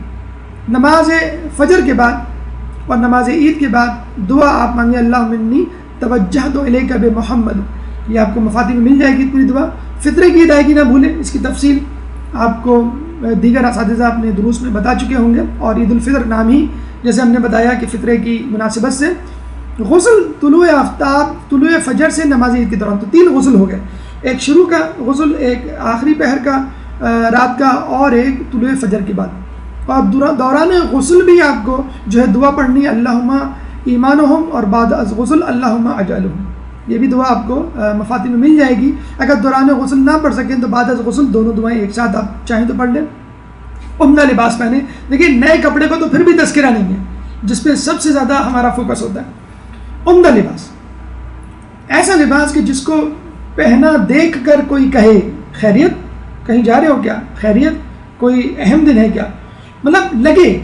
ہم کیا جملہ بولتے ہیں، ارے عید تو بچوں کی ہوتی ہے، اب ہماری عید کی کہاں دن رہا ہے؟ ارے بھائی اگر آپ مومن ہیں تو عید ہے آپ کے لیے، اگر آپ نے ماہ رمضان کے روزے رکھے تو عید ہے، اس میں بچپنے کی اور جوانی کی کیا بات، جس نے عبادت کی اس کے لیے عید ہے۔ افطار یعنی وہ ماہ رمضان والی افطار نہیں، جیسے ہم نے آپ کو بتایا ناشتے کو عربی میں فطور یا افطار کہتے ہیں، افطار ضرور کرنی ہے۔ اچھا اللہ تعالیٰ نے دیکھیں کتنی کنڈیشن لگا دی ہے کہ نماز عید سے پہلے don't try to be smart, اللہ میں ہم کو روزے کی عادت ہو گئی ہے، بس ہم نہیں رک سکتے، اب تو ہمیں روزہ رکھنا ہے، اب ہم جو ہے ماہ رمضان کے بعد بھی روزہ رکھیں گے اور عمر بھر روزہ رکھیں گے، نہیں، اللہ تعالیٰ کہتا ہے کہ 30 روزے، اس کے بعد حرام، اس کے بعد مرضی تمہاری، اور 4 کے بعد چاہو تو دوبارہ رکھ لو، مستحب روزے۔ لیکن جب اللہ تعالیٰ نے ایک چیز کہہ دی ہے، عادت، مزاج، طبیعت، میرا ذہن، میرا دل، یہ کوئی معنی نہیں رکھتا اسلام۔ ان صلاتی و نسکی و محیای و مماتی للہ رب العالمین، ہر جگہ ہر وقت جیسا کہا جائے، جو کہا جائے۔ آپ کو کہا گیا روزے فرض ہیں، مستحب بھی نہیں رکھ سکتے، کوئی اور قضا روزہ بھی نہیں رکھ سکتے ماہ رمضان میں، اور ایک دم سے کہہ دیا کیا ماہ رمضان تو کیا کوئی روزہ نہیں رکھ سکتے تم اس عید کے دن۔ یہ ہے اللہ تعالیٰ کی عبادت۔ جو شیطان نے کہا تھا نا کہ مجھے آدم کے ایک سجدے سے باز رکھ، ایسی عبادت کروں گا کہ کسی نے نہ کی ہوگی۔ اللہ کے پاس نعوذ باللہ من ذالک اچھی اپورچونٹی تھی، کروا دیتا اپنی عبادت، موقع دے دیتا ایک شیطان کو، اور پھر فخر سے کہتا دیکھو کسی نے ایسی عبادت نہیں کی۔ اللہ نے کیا کہا، مجھے تیری بنائی ہوئی عبادت نہیں چاہیے، اپنی بنائی ہوئی عبادت چاہیے۔ تو ماہ رمضان میں آپ جتنے ہی قرآن ختم کریں نمازوں میں بلند آواز سے، اور یہ کہیں کہ یہ اللہ کی عبادت، اللہ کی عبادت نہیں، تو جو عبادت اللہ کی ہے وہی عبادت اللہ کی ہے، ہماری اپنی بنائی ہوئی عبادت اللہ کو نہیں چاہیے۔ تو یہ افطار یا فطور یا ناشتہ جو ہے کسی میٹھی چیز سے ہونا چاہیے۔ اب تو ماشاءاللہ ڈائبٹیز والوں کے لیے بھی شوگر فری مٹھائیاں دستیاب ہیں، وہ اس سے جو ہے منہ میٹھا کر سکتے ہیں۔ دعا حمزہ شمالی اگر آپ پڑھ سکیں تو ضرور پڑھیے، عید الفطر، عید الاضحیٰ اور جمعے کے دن اس کا پڑھنا مستحب ہے۔ ایک اور دعا اللہم من تحیا فی سے شروع ہوتی ہے، مفاتیح میں مذکور ہے۔ نماز عید ماشاءاللہ سب پڑھتے ہیں، اکثر لوگ بلکہ وہ لوگ بھی پڑھتے ہیں جو پورے سال عبادت نہیں کرتے. واجب سے زیادہ روایتوں میں آیا ہے کہ ایک زمانہ آئے گا لوگوں پہ واجب سے زیادہ مستحبات کی فکر کریں گے. تو یہ وہی زمانہ ہے کہ آپ نے جو ہے وہ 5 وقتہ نمازیں نہیں پڑھی, جمعے کی ضرور پڑھی یا 5 وقتہ نمازیں نہیں پڑھی, عید کی ضرور پڑھنی ہے, لیکن بہرحال پڑھنی چاہیے, اور جو لوگ پڑھتے ہیں ان کو اس کا ثواب ملے گا. پہلی رکعت میں سورہ اعلیٰ, اللہم صلی علی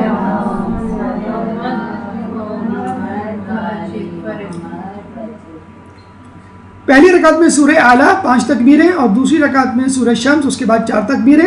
اگر آپ ترجمہ پڑھیں, دیکھیں میں بار بار کہہ رہا ہوں کہ جو دعائیں آپ پڑھتے ہیں کم از کم وہ دعائیں, وہ سورہ جو مختصر ہیں, جن کی دعاؤں کا ترجمہ افورڈ کر سکتے ہیں, آپ کے پاس ٹائم, وہ ضرور پڑھیے. سورہ اعلیٰ سورہ شمس کا ترجمہ پڑھیے. دونوں سوروں میں تزکیہ نفس کا تذکرہ, قد افلح من زکا, قد افلح من تزکا.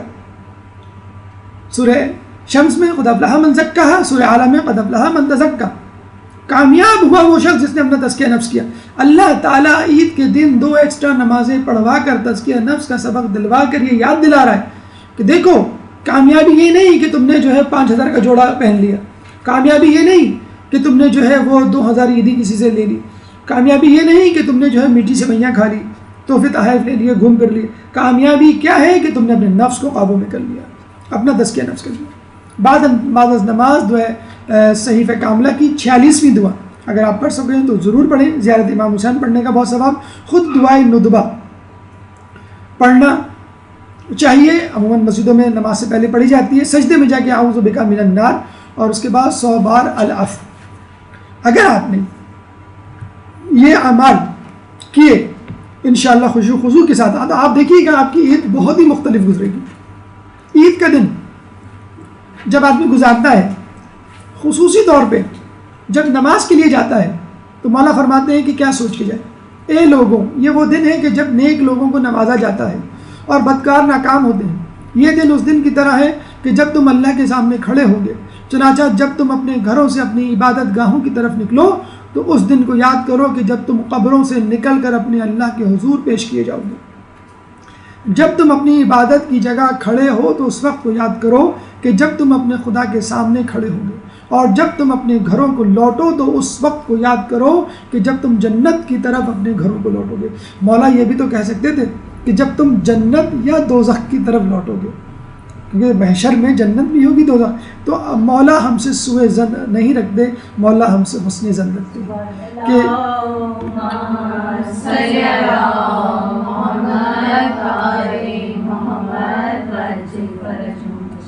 بدبخت بد نصیب شقی القلب ہے وہ شخص جو مولا کے اس حسن ظن کو صحیح ثابت نہ کرے. تو ہمیں ماہ رمضان بھی اس طرح گزارنی چاہیے جس طرح روایتوں میں مذکور ہے, ہمیں عید بھی اس طرح گزارنی ہے جس طرح روایتوں میں مذکور ہے. بلکہ اعمال کرتے ہوئے, عید کا ایک ایک عمل کرتے ہوئے اپنے ذہن کو حضور قلبی عطا کرنی ہے, اپنے قلب کو ذہنی طور پہ تیار کرنا ہے, اپنے آپ کو جسمانی نہیں ذہنی طور پہ اللہ کے سامنے کھڑا پانا ہے, اور ہر چیز سے عبرت حاصل کرنی ہے. کہتے ہیں کہ کوئی نگاہ ایسی نہیں ہونی چاہیے مومن کی کہ جس سے مومن کوئی عبرت نہ پکڑے, چاہے وہ افطار کا وقت ہو, چاہے وہ سحری کا وقت ہو, چاہے وہ شب قدر کا وقت ہو, چاہے وہ عید کا دن ہو, عید کی نماز کا دن ہو, فقط آنے جانے کا وقت ہو. اس وقت بھی انسان کو ایسے سوچنا ہے کہ جیسے کہ میں اللہ کے سامنے حاضر ہوں. اور اگر کوئی شخص ایسا کرے کہ اللہ کے بندوں, کم از کم انعام مردوں اور عورتوں کے لیے جنہوں نے ماہ رمضان میں روزہ رکھا وہ یہ ہے کہ ایک فرشتہ ماہ رمضان کے آخری دن یہ کہے گا, اے اللہ کے بندے خوشی مناؤ کہ تمہارے تمام پچھلے گناہ معاف کر دیے گئے ہیں, آئندہ کے لیے خیال رکھنا کہ کیا کرتے ہیں. کتنی بڑی خوشخبری ہے جو فرشتہ ہمارے لیے جو ہے جس کا اعلان کر رہا ہے, اور کتنی بڑی بدبختی ہے کہ اگر ہم چاند رات کو یا عید کے دن کو یا اس کے بعد کے دنوں کو اس طرح گزارتے ہیں کہ جیسے ماہ رمضان سے پہلے کے دن گزارا کرتے تھے, جیسے گناہوں میں آلودہ ہو کے ہم گزارا کرتے تھے. اللہ تعالیٰ کا فرشتہ اللہ تعالیٰ کا اعلان کر رہا ہے, خوشخبری سنا رہا ہے کہ بھائی تمہارے گناہ معاف ہو گئے, چلو چھٹی, اب جو ہے تم فارغ ہو گئے, کوئی سزا نہیں, کوئی عذاب نہیں, بس آگے کی فکر کرنا. اگلے رمضان تک 11 مہینے کا فیول تم نے لے لیا, 11 مہینے کی بیٹری, جب موبائل پہ بیٹری چارج کرتے ہیں نا, ایک دن چل جاتی ہے.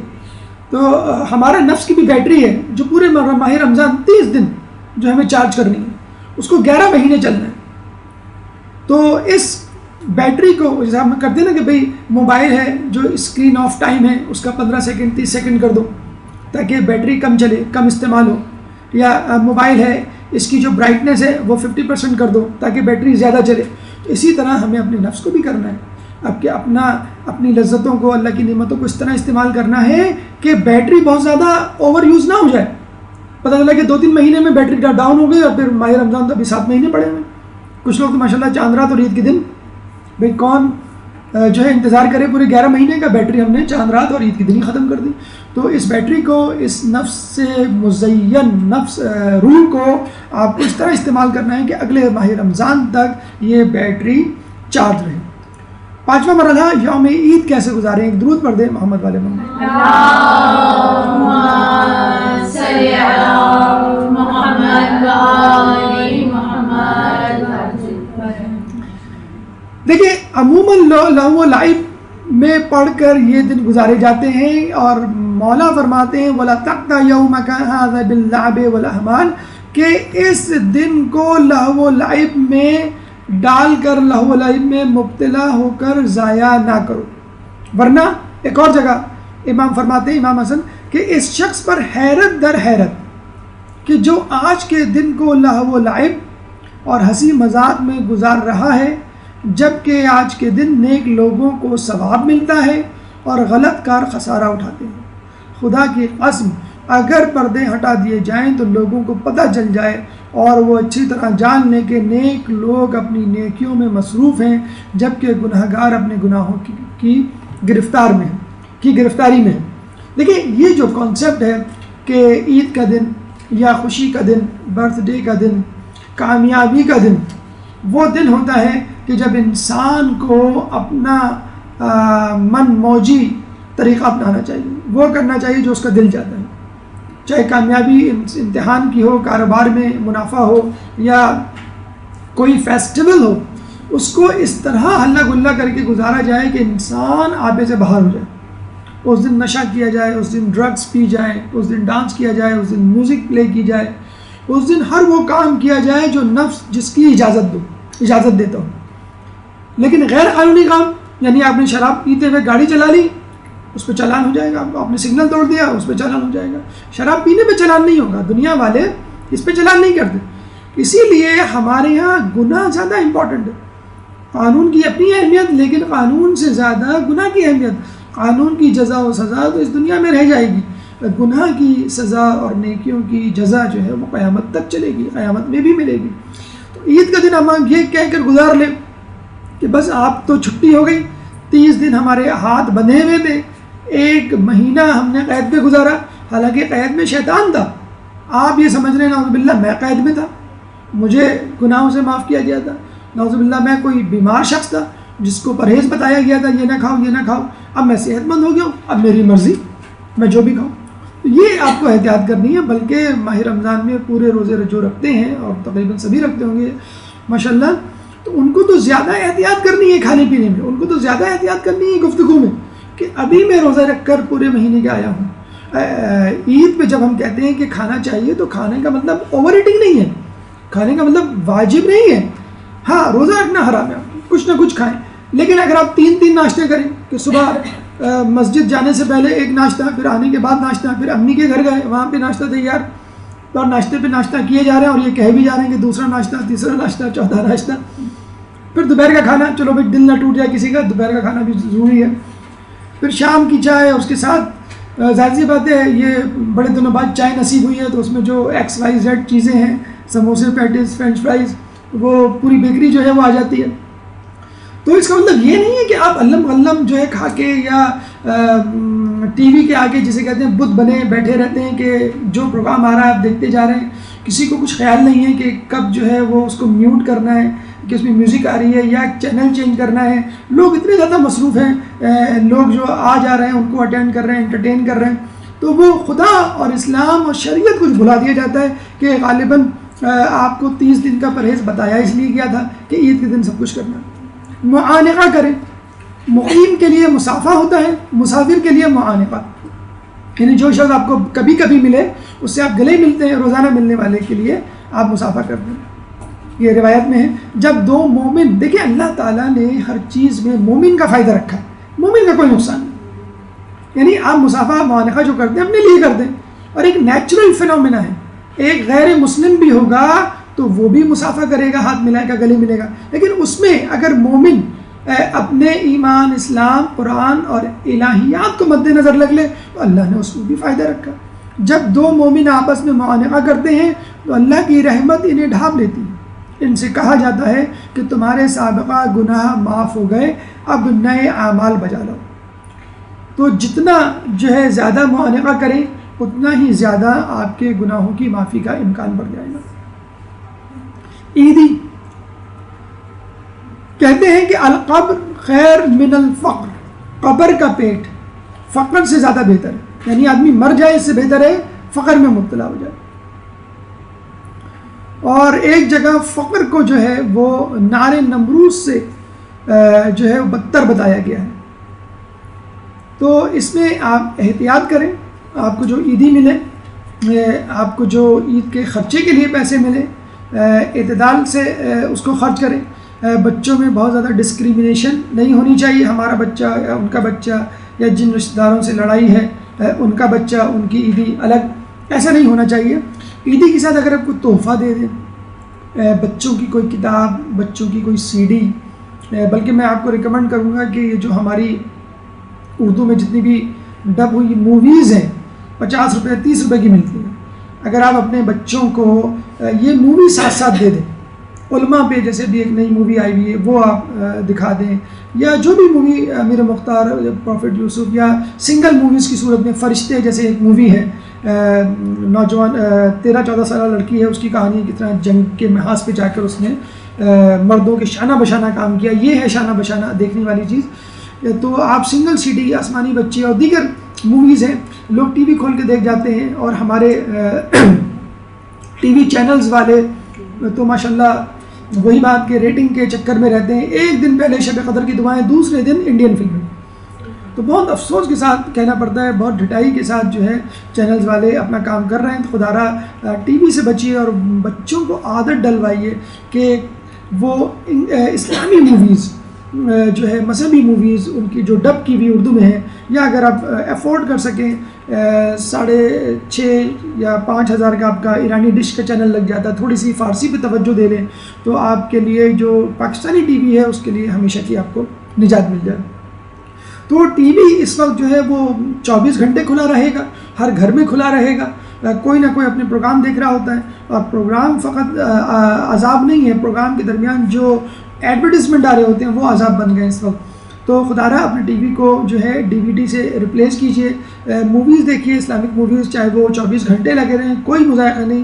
اس سے آپ کے ایمان میں اضافہ ہوگا، نیکیوں میں اضافہ ہوگا. بہرحال یہ عیدی اصل میں اللہ کی طرف سے ہے اور ماہ رمضان میں روزہ رکھنے والوں کے لیے. دیکھیے یہ صلح کا دن ہے. اگر آپ کو شرم آتی ہے اس دوست کو گلے لگانے سے، اس رشتہ دار کو سلام کرنے سے جس سے آپ کی لڑائی ہے، تو عید کا دن ایسا ہوتا ہے کہ آدمی کو ایک آڑ مل جاتی ہے. چاہے سب سے مل رہے ہیں، آپ سے بھی مل لیے. یہ ایک طریقہ، یہ ایک انداز ہے. بہترین وقت ہے کہ آپ جو ہے اس رشتہ دار کے گھر ضرور جائیں، اس رشتہ دار سے ضرور ملیں جس سے آپ کی ناچاتی ہے. بلکہ اگر امکان ہے کہ ناچاتی ہو سکتی ہے یا ہونے والی ہے یا ہوئی تھی، تو مزید یاد دہانی کے لیے کہ ہم اور آپ ایک ہی صفحے پر ہیں اور ہماری آپ سے کوئی لڑائی نہیں. تو کینہ برائی کا بیج ہے اور صلح کا آئیڈیل دن جسے کہتے ہیں کہ وہ عید کا دن. دیکھیے ہر جگہ، ہر ماحول کا ایک سائیڈ ایفیکٹ ہوتا ہے اور ہر چیز میں کوئی نہ کوئی انفیکشن پوشیدہ ہوتا ہے. عید کا انفیکشن غفلت ہے، سب سے بڑا انفیکشن ہے.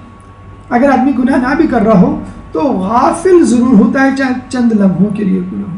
نماز سے غافل. مجھے بتائیے کتنے لوگوں کو نماز شب تو چھوڑیے، نماز فجر یاد رہتی ہے، بلکہ نماز فجر بھی چھوڑیے، نماز ظہر یاد رہتی ہے. ظہر پتہ ہی نہیں چلتا کب نماز کا وقت آیا اور کب نماز کا وقت گیا. دل غافل ہو اور آنکھیں بیدار ہوں تو اس سے کوئی فائدہ نہیں. آپ کی آنکھیں کھلی ہوئی ہیں لیکن دل کو پتہ نہیں کب نماز کا وقت آیا کب چلا گیا. غفلت اور غرور کا نشہ شراب کے نشے کی نسبت دیر سے دور ہوتا ہے. اس بے اختیار ہنسنے والے پر تعجب ہے جو یہ نہیں جانتا کہ اللہ اس پر راضی، اس سے راضی ہے یا نہیں. تو عید کے دن کو گناہوں کا دن نہ بنائیں تو کم از کم غفلت کا دن نہ بنائیں کہ جس میں آپ کو یاد ہی نہ رہے کہ میں کن کن گناہوں سے پرہیز کر رہا تھا، کن کن نیکیوں کا انجام دے رہا تھا، کس طرح کا شخص بن گیا تھا. تھوڑا سا تو فرق ہونا چاہیے. یعنی بالکل جسے کہتے ہیں نا کہ کچھ خواتین جب میک اپ اتارتی ہیں تو پتہ ہی نہیں چلتا. وہ ایک ملک الموت آیا کسی محلے میں، دروازہ کھٹکھٹایا، خاتون نے دروازہ کھولا، وہ سوری کہہ کے آگے جانے لگا. کہنے لگے کہ خیریت آپ کس سے ملنے آئے تھے؟ اس نے بتایا میں فلاں عورت سے ملنے آیا تھا، یہ اس کی نشانیاں ہیں، لیکن وہ تو اس گھر میں ہے نہیں. کہنے میں ہی تو ہوں. تو پتہ چلا کہ اس کو جو ہے وہ میک اپ والی تصویر دکھا دی گئی تھی. جب وہ آیا تھا تو وہ نہیں پہچانا اصلی صورت میں. تو انسان جو ہے وہ غفلت میں پڑ جائے کہ پہچانا نہ جائے. یعنی ماہ رمضان لوگ اعتکاف میں بیٹھتے ہیں. اتنی حیرت کی بات ہے، لوگ اعتکاف میں بیٹھتے ہیں اور نماز شب ادا کرتے ہیں، شب قدر کو جاگتے ہیں. وہی انسان ٹی وی کے آگے صوفے پہ لیٹا ریموٹ کنٹرول سے کھیل رہا ہوتا ہے. وہی انسان جو ہے وہ گالم گلوچ کر رہا ہوتا ہے. وہی انسان جو ہے وہ لوگوں کی توہین کر رہا ہوتا ہے. تو یہ سب کیا ہے؟ یہ غفلت کا نتیجہ ہے کہ انسان نے بس یہ سمجھ لیا کہ 30 دن میں نے بقشوا لیا، اب میں جو چاہوں کروں. عید کی رات یعنی چاند رات کے بعد، عید گزارنے کے بعد جو رات آتی ہے اس کا تذکرہ تھوڑا سا ایک درود پڑھ دیجئے محمد والے محمد. اللہم صلی علی محمد وعلی محمد. دیکھیے اس عید کی رات میں تھوڑی سی فکر آپ کی کم ہوتی ہے. عموماً آپ کو سحری کی فکر تھی، نماز فجر کی فکر تھی. اب عید کی یعنی چاند رات کو آپ کو عید کی نماز کی فکر ہو. یعنی پہلے آپ فجر میں اٹھ جاتے تھے، عید کے دن آپ 7 بجے اٹھے اور عید کے دوسرے دن لوٹ کے بدھو گھر کو آئے. وہی بے فکری، وہی غفلت، نہ سحری کی فکر نہ فجر کا ذکر. چھٹی کا دن کہ آج چھٹی ہے اور وہی شیطانی روٹین جو ہے وہ آپ کو نہیں چلانی، آپ کو ویسے ہی گزارنا ہے جیسے ماہ رمضان. عید کے بعد ہماری گفتگو کا 7واں مرحلہ ایک درود پڑھ دیں محمد والے میں.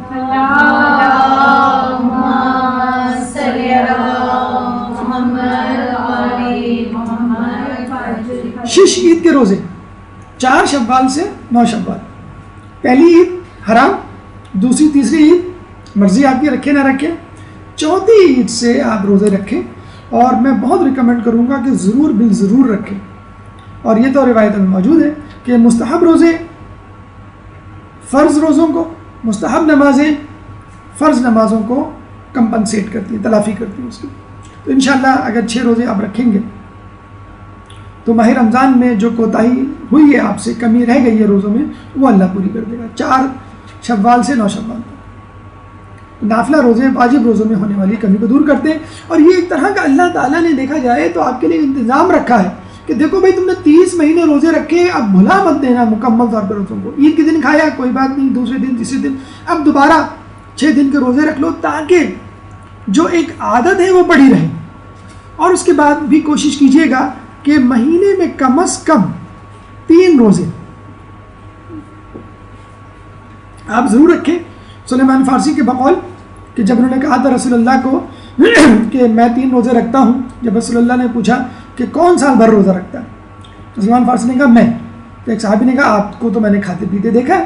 انہوں نے کہا کہ میں مہینے میں کم از کم 3 روزے رکھتا ہوں، اور اللہ تعالیٰ نے کہا ہے کہ وہ ایک کے بدلے 10 گنا جزا دے گا. تو ایک روزہ 10 روزوں کے برابر، یعنی 30 روزے ایک مہینے کے روزے. ہر مہینے 3 روزے کا مطلب پورے مہینے روزے، اور پورے مہینے روزے کا مطلب پورے سال روزے.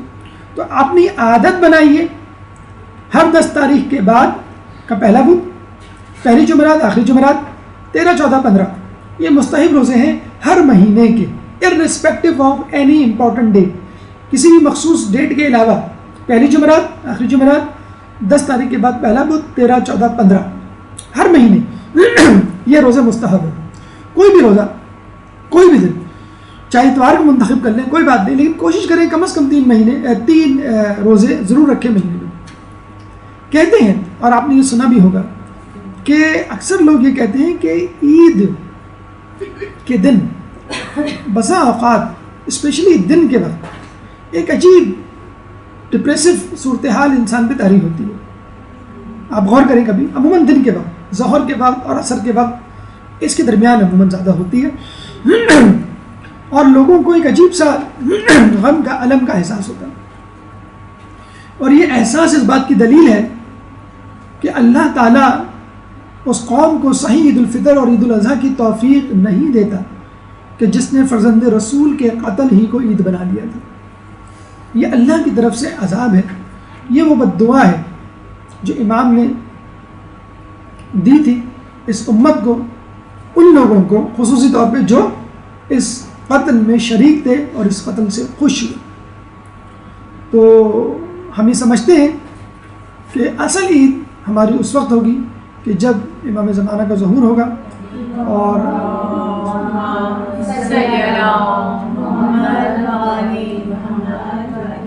اللہ سے ہم دعا کرتے ہیں کہ ہمیں عید کی رات اور عید کا دن اس طرح، اس کے بعد کے ایام اس طرح گزارنے کی توفیق عطا فرمائے کہ جس طرح خود اللہ اور اس کا رسول اور ائمہ چاہتے ہیں. یہ موضوع اپنے اختتام کو پہنچا. اس موضوع سے متعلق اگر کوئی سوال آپ کے ذہن میں ہو تو آپ کر سکتے ہیں. قبل سوالات بھرپور سلام.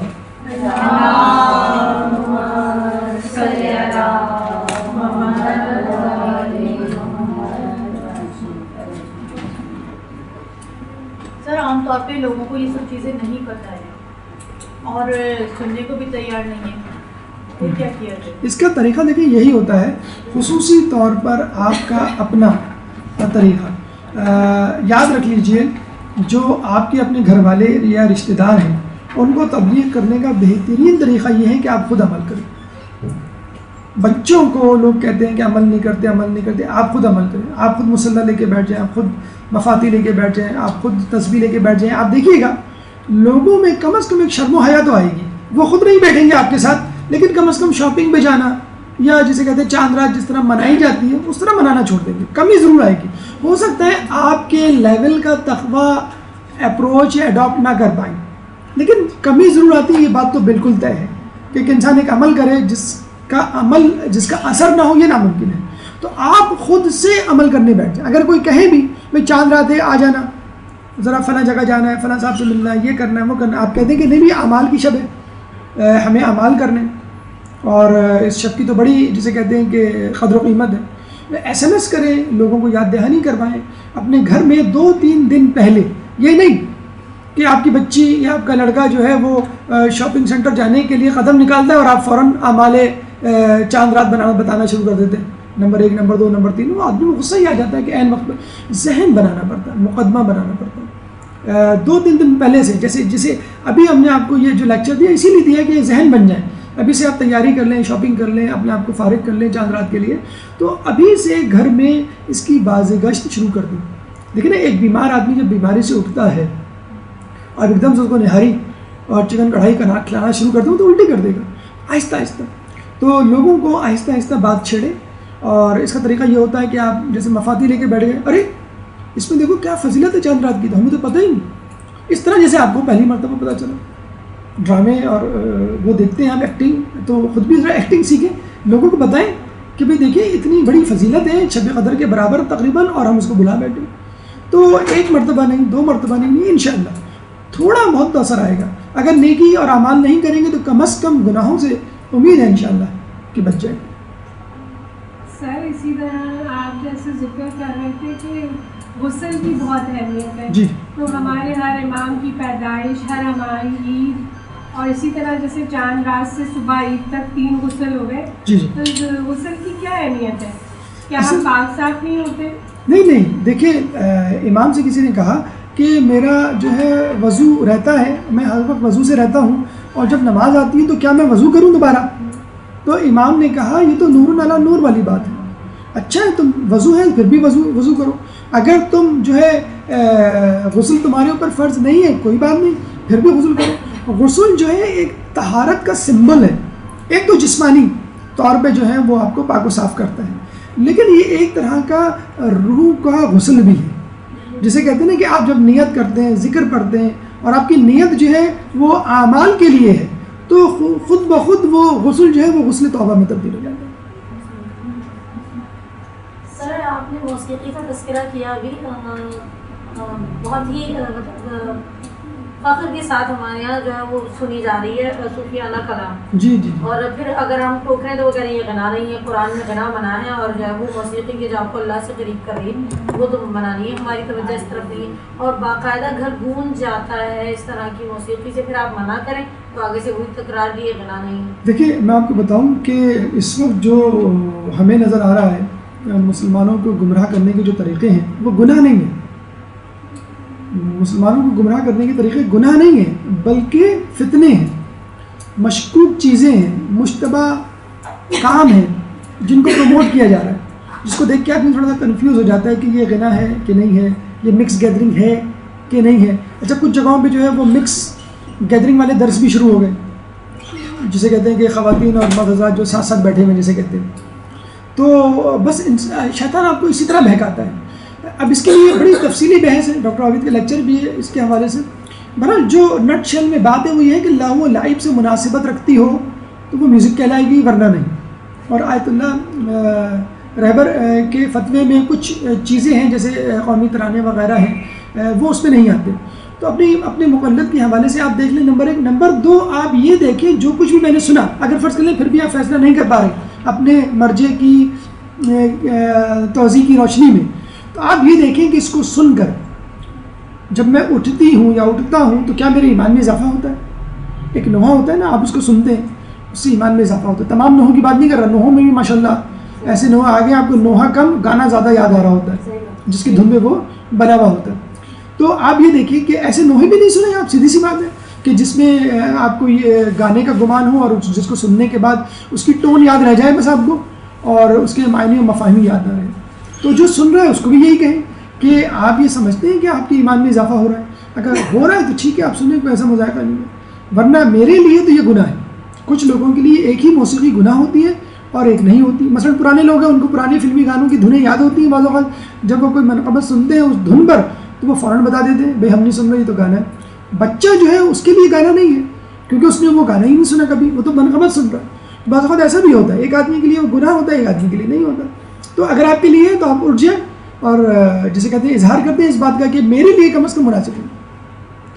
تو بس ہم یہی کہہ سکتے ہیں کہ بلکہ روایت کا مجھے اندازہ نہیں کہ روایت ہے کہ نہیں، بہرحال بات بڑی اچھی ہے کہ تقوی کے 3 درجے ہیں۔ تیسرا درجہ، سب سے نچلا درجہ یہ ہے کہ آدمی حرام سے بچے۔ دوسرا درجہ، آدمی مشتبہ امور سے بچے، یعنی جس کے بارے میں کنفیوز ہو کہ یہ نیکی ہے یہ گناہ ہے۔ پہلا درجہ، ان حلال کاموں سے بچے جس سے حرام کاموں میں پڑنے کا اندیشہ ہو۔ ٹی وی ایک اعلیٰ درجے کے تقوی کے حوالے سے نہ دیکھنے کا نام ہے۔ اگر کوئی نہیں دیکھتا تو وہ اس لیے نہیں دیکھتا کہ اس میں اچھی چیزیں تو آتی ہیں، لیکن بسا اوقات اچھی چیزیں دیکھتے دیکھتے میں بری چیزیں بھی دیکھ لیتا ہوں، جو اعلیٰ ترین درجہ ہے۔ دوسرا درجہ، جو پروگرام دیکھ رہے ہیں آپ کو کنفیوز ہیں کہ بھائی میں دیکھوں کہ نہیں دیکھوں، تو بس آپ دوسرے درجے پر ہیں۔ تو بہتر یہی ہے کہ میں نے آپ کو جیسے پہلے بتایا کہ آپ لوگ پہلی فرصت میں فارسی سیکھیے، پہلی فرصت میں فارسی پرشین ایرانی ڈش آتی ہے 5,500-6 ہزار کی، وہ لگوا لیجیے۔ اس میں بسا اوقات کچھ انگلش موویز بھی ایسی آتی ہیں جو سینسر کر کے دے رہے ہوتے ہیں کہ جو آپ بچوں کے ساتھ دیکھیں۔ کچھ کارٹون ایسے آ رہے ہوتے ہیں جو جس کو دیکھنے میں کوئی مذائقہ نہیں ہے، ایڈورٹیزمنٹ اس میں نہیں ہوتے۔ کم از کم پاکستانی ٹی وی اس سے جان چھوٹ جائے۔ دیکھیں ایک زمانے میں جب یہ ٹی وی چینلز آئے تھے آج سے تقریباً 15 سال پہلے، تو لوگ کیا کرتے تھے، دیندار طبقہ زی ٹی وی نہیں لگواتا تھا، اسٹار ٹی وی نہیں لگواتا تھا، بلکہ آپ کی جیو، ARY، سما اور دیگر چینل لگواتے تھے، آج ٹی وی وغیرہ، کہ بھئی یہ نیوز چینل ہے، یہ اسپورٹس چینل ہے۔ لیکن آپ دیکھ لیں آج کل جو نیوز چینل ہیں، اسپورٹس چینل، انہوں نے کیا حالت بنائی ہوئی ہے اپنی، کچھ نہیں کچھ تو میں نے کہا نا، وہ ایڈورٹیزمنٹ آپ کا سارا ایمان بہا کے لے جاتے ہیں۔ ڈرامہ 50 منٹ کا ہے، ایڈورٹیزمنٹ 1 منٹ کا، لیکن 50 مرتبہ اس کو دکھایا جاتا ہے۔ میوزک اس میں ہوتی ہے، بے حجابی اس میں ہوتی ہے، مادیت پرستی کا پیغام اس میں ہوتا ہے۔ تو بہتر یہ ہے کہ اس کا بائیکاٹ کریں، اپنے گھر میں اسلامک موویز دیکھیں۔ میں بار بار کہہ رہا ہوں کہ لوگوں کو لت پڑ گئی ہے، انٹرنیٹ کی لوگوں کو لت پڑ گئی ہے ٹی وی کی. یہ اسی طرح جائے گی کہ جب آپ اپنے گھر میں اسلامک موویز خود دیکھیں, کہیں مت کسی کو کہ تم دیکھو, نہیں, آپ خود دیکھیں اور آپ دیکھتے دیکھتے دیکھیے گا کہ آپ کے بچوں کو گھر والوں کو شروع میں عادت نہیں پڑتی. وہ ہالی ووڈ بالی ووڈ کی جو موویز ہیں وہ ٹیکنالوجی تھوڑی آئے گی ہماری اسلامک موویز میں, لیکن اب ظاہر سی بات ہے وقت کے ساتھ ساتھ بہتری آ رہی ہے. پروفٹ یوسف امیر مختار بالکل جینوئن ٹیکنالوجی کی موویز ہے. فرشتے مووی ہے, بہترین مووی ہے. آسمانی بچے مووی, بہترین مووی. 11 اکیڈمی ایوارڈ, 11 غیر ملکی ایوارڈ ملے ہیں اس کو. تو ایسا نہیں ہے, علماء بھی انہوں نے موویز بنائی ہے, کس طرح شیطان ان کو بہکانے کی کوشش کرتے تھے اور وہ بچتے تھے. العلماء کے نام سے غالباً پیام والوں نے اس کو ڈب کر دیا ہے. فیکٹر 8 مووی ہے کہ جس میں وہ بتا رہے ہیں کہ امریکہ ایک ڈرگ بنا رہا ہے, ایران نے بھی وہ ڈرگ بنائی ہے اور امریکہ والے اس کے پیچھے پڑ گئے. تو اس طرح ایک نیوٹرل موضوعات پہ بھی ہے, ایک تو پیور اسلامک موضوع اور ایک ہوتا ہے نیوٹرل موضوع, تو وہ بھی آپ دیکھ سکتے ہیں. لیکن اس کو عادت بنائیں, اپنی بھی عادت بنائیں اور بچوں میں ڈیولپ کریں. کسی طرح یہ جو پروگرام آتے ہیں نا مختلف قسم کے افطار اور سحری پہ, ان سے بھی جان چھڑائیں. یہی لوگ, یہی اینکر جو اس وقت نعت سنوا رہے ہیں, یہ عید کے بعد آپ کو غزل اور گانے سنوائیں گے. بلکہ یہ تک ہوا ہے, مجھے کسی نے بتایا کہ ایک نعت خواں کو بلایا گیا نعت پڑھوانے کے لیے کہ پہلے نعت سے ابتدا ہو, پھر بعد میں ہم گانے چلائیں گے. کسی وجہ سے وہ نعت نہیں پڑھ پایا تو اس کو کہا کہ اچھا آپ تھوڑی دیر کے لیے اسٹوڈیو سے باہر چلے جائیں, اس وقت آپ کا یہاں کھڑا رہنا مناسب نہیں ہے, ہم آپ کو بعد میں بلا لیں گے. یعنی نعت خواں جب اس پروگرام میں کھڑا نہیں ہو سکتا تو اس کا مطلب ہے وہ پروگرام غلط ہے, دیکھنے والے کے لیے بھی, کرنے والے کے لیے بھی. تو اب اتنی ڈھٹائی ہو گئی کہ چاند رات کا انتظار نہیں ہو رہا. اب یہ کہہ دیا جاتا ہے کہ بھئی یہ مغرب کی اذان ہونے والی ہے, مردوں کا مسلح اس طرف, عورتوں کا مسلح اس طرف, اور مغرب کے فوراً بعد شیطان گھر شروع ہونے والا. تو آپ دیکھتے ہیں کہ لوگ کس طرف جا رہے ہیں. یہ پلاننگ ایجپٹ میں ہو چکی ہے. ایجپٹ میں چند سالوں پہلے کلین شیپ سیلیبریٹیز, اداکاروں کو یہ کام سونپا گیا تھا کہ آپ کو مذہبی پروگرام کرنا. انہوں نے مذہبی پروگرام شروع کیا. آپ دیکھیں ٹی وی پہ بھی یہی حال ہے کہ پہلے جو ہے علماء کو بلایا گیا. آپ نے دیکھا ہوگا آج سے 4-5 سال علماء کو بلایا جاتا تھا, پیور اسلامک پروگرام ہوا کرتا تھا. اب آہستہ آہستہ علماء کو کم کر کے جو ہے ان کو ریپلیس کر دیا گیا ہے, یا اگر بلایا بھی جاتا ہے تو کچھ تھوڑی دیر کے لیے, باقی جو ہے اپنے وہ پروگرام جاری ہے. اور آہستہ آہستہ وہی اینکر آپ دیکھیے گا چاند رات سے لہو و لعب اور میوزک اور بے حجابی اور مکس گیدرنگ کی دعوت دے گا. تو یہ عادت بنا رہے ہیں آپ کی, اور لوگوں کی عادت ہو بھی گئی ہے کہ افطار سے پہلے اور سحری سے پہلے ان پروگرامات کو دیکھنا. اس کی بہترین ریپلیسمنٹ آپ کا ہادی ٹی وی یا الفراد چینل یا کربلا چینل یا اہل بیت channel, Sahar TV, press TV, یہ جتنے بھی چینلز ہیں یہ ہی ریپلیس کر سکتے ہیں. سیکولر چینلز چاہے وہ نیوز چینلز کیوں نہ ہو, ان کو بھول جائیے کہ وہ آپ کو کچھ دیں گے. ایک اور طریقہ میں آپ کو بتاؤں, آج کل تو اینڈرائڈ اور اسمارٹ فون کا دور ہے. ویڈیو کلپس آج کل بڑی اچھی لوگ ایک دوسرے کو پاس کرتے ہیں. تو آپ اس کا ایک کلیکشن بنا لیں, فنی کلپس کا بھی ہو سکتا ہے, اور وہ پیور ریلیجیس کلپس کا بھی ہو سکتا ہے. یعنی کچھ کلپس ایسی ہوتی ہیں جو ریلیجیس نہیں ہے لیکن چلیں بچوں کو دکھانے کے لیے, ہنسنے ہنسانے کے لیے کافی ہے. آپ اپنی موجودگی میں ان کو دکھا دیں.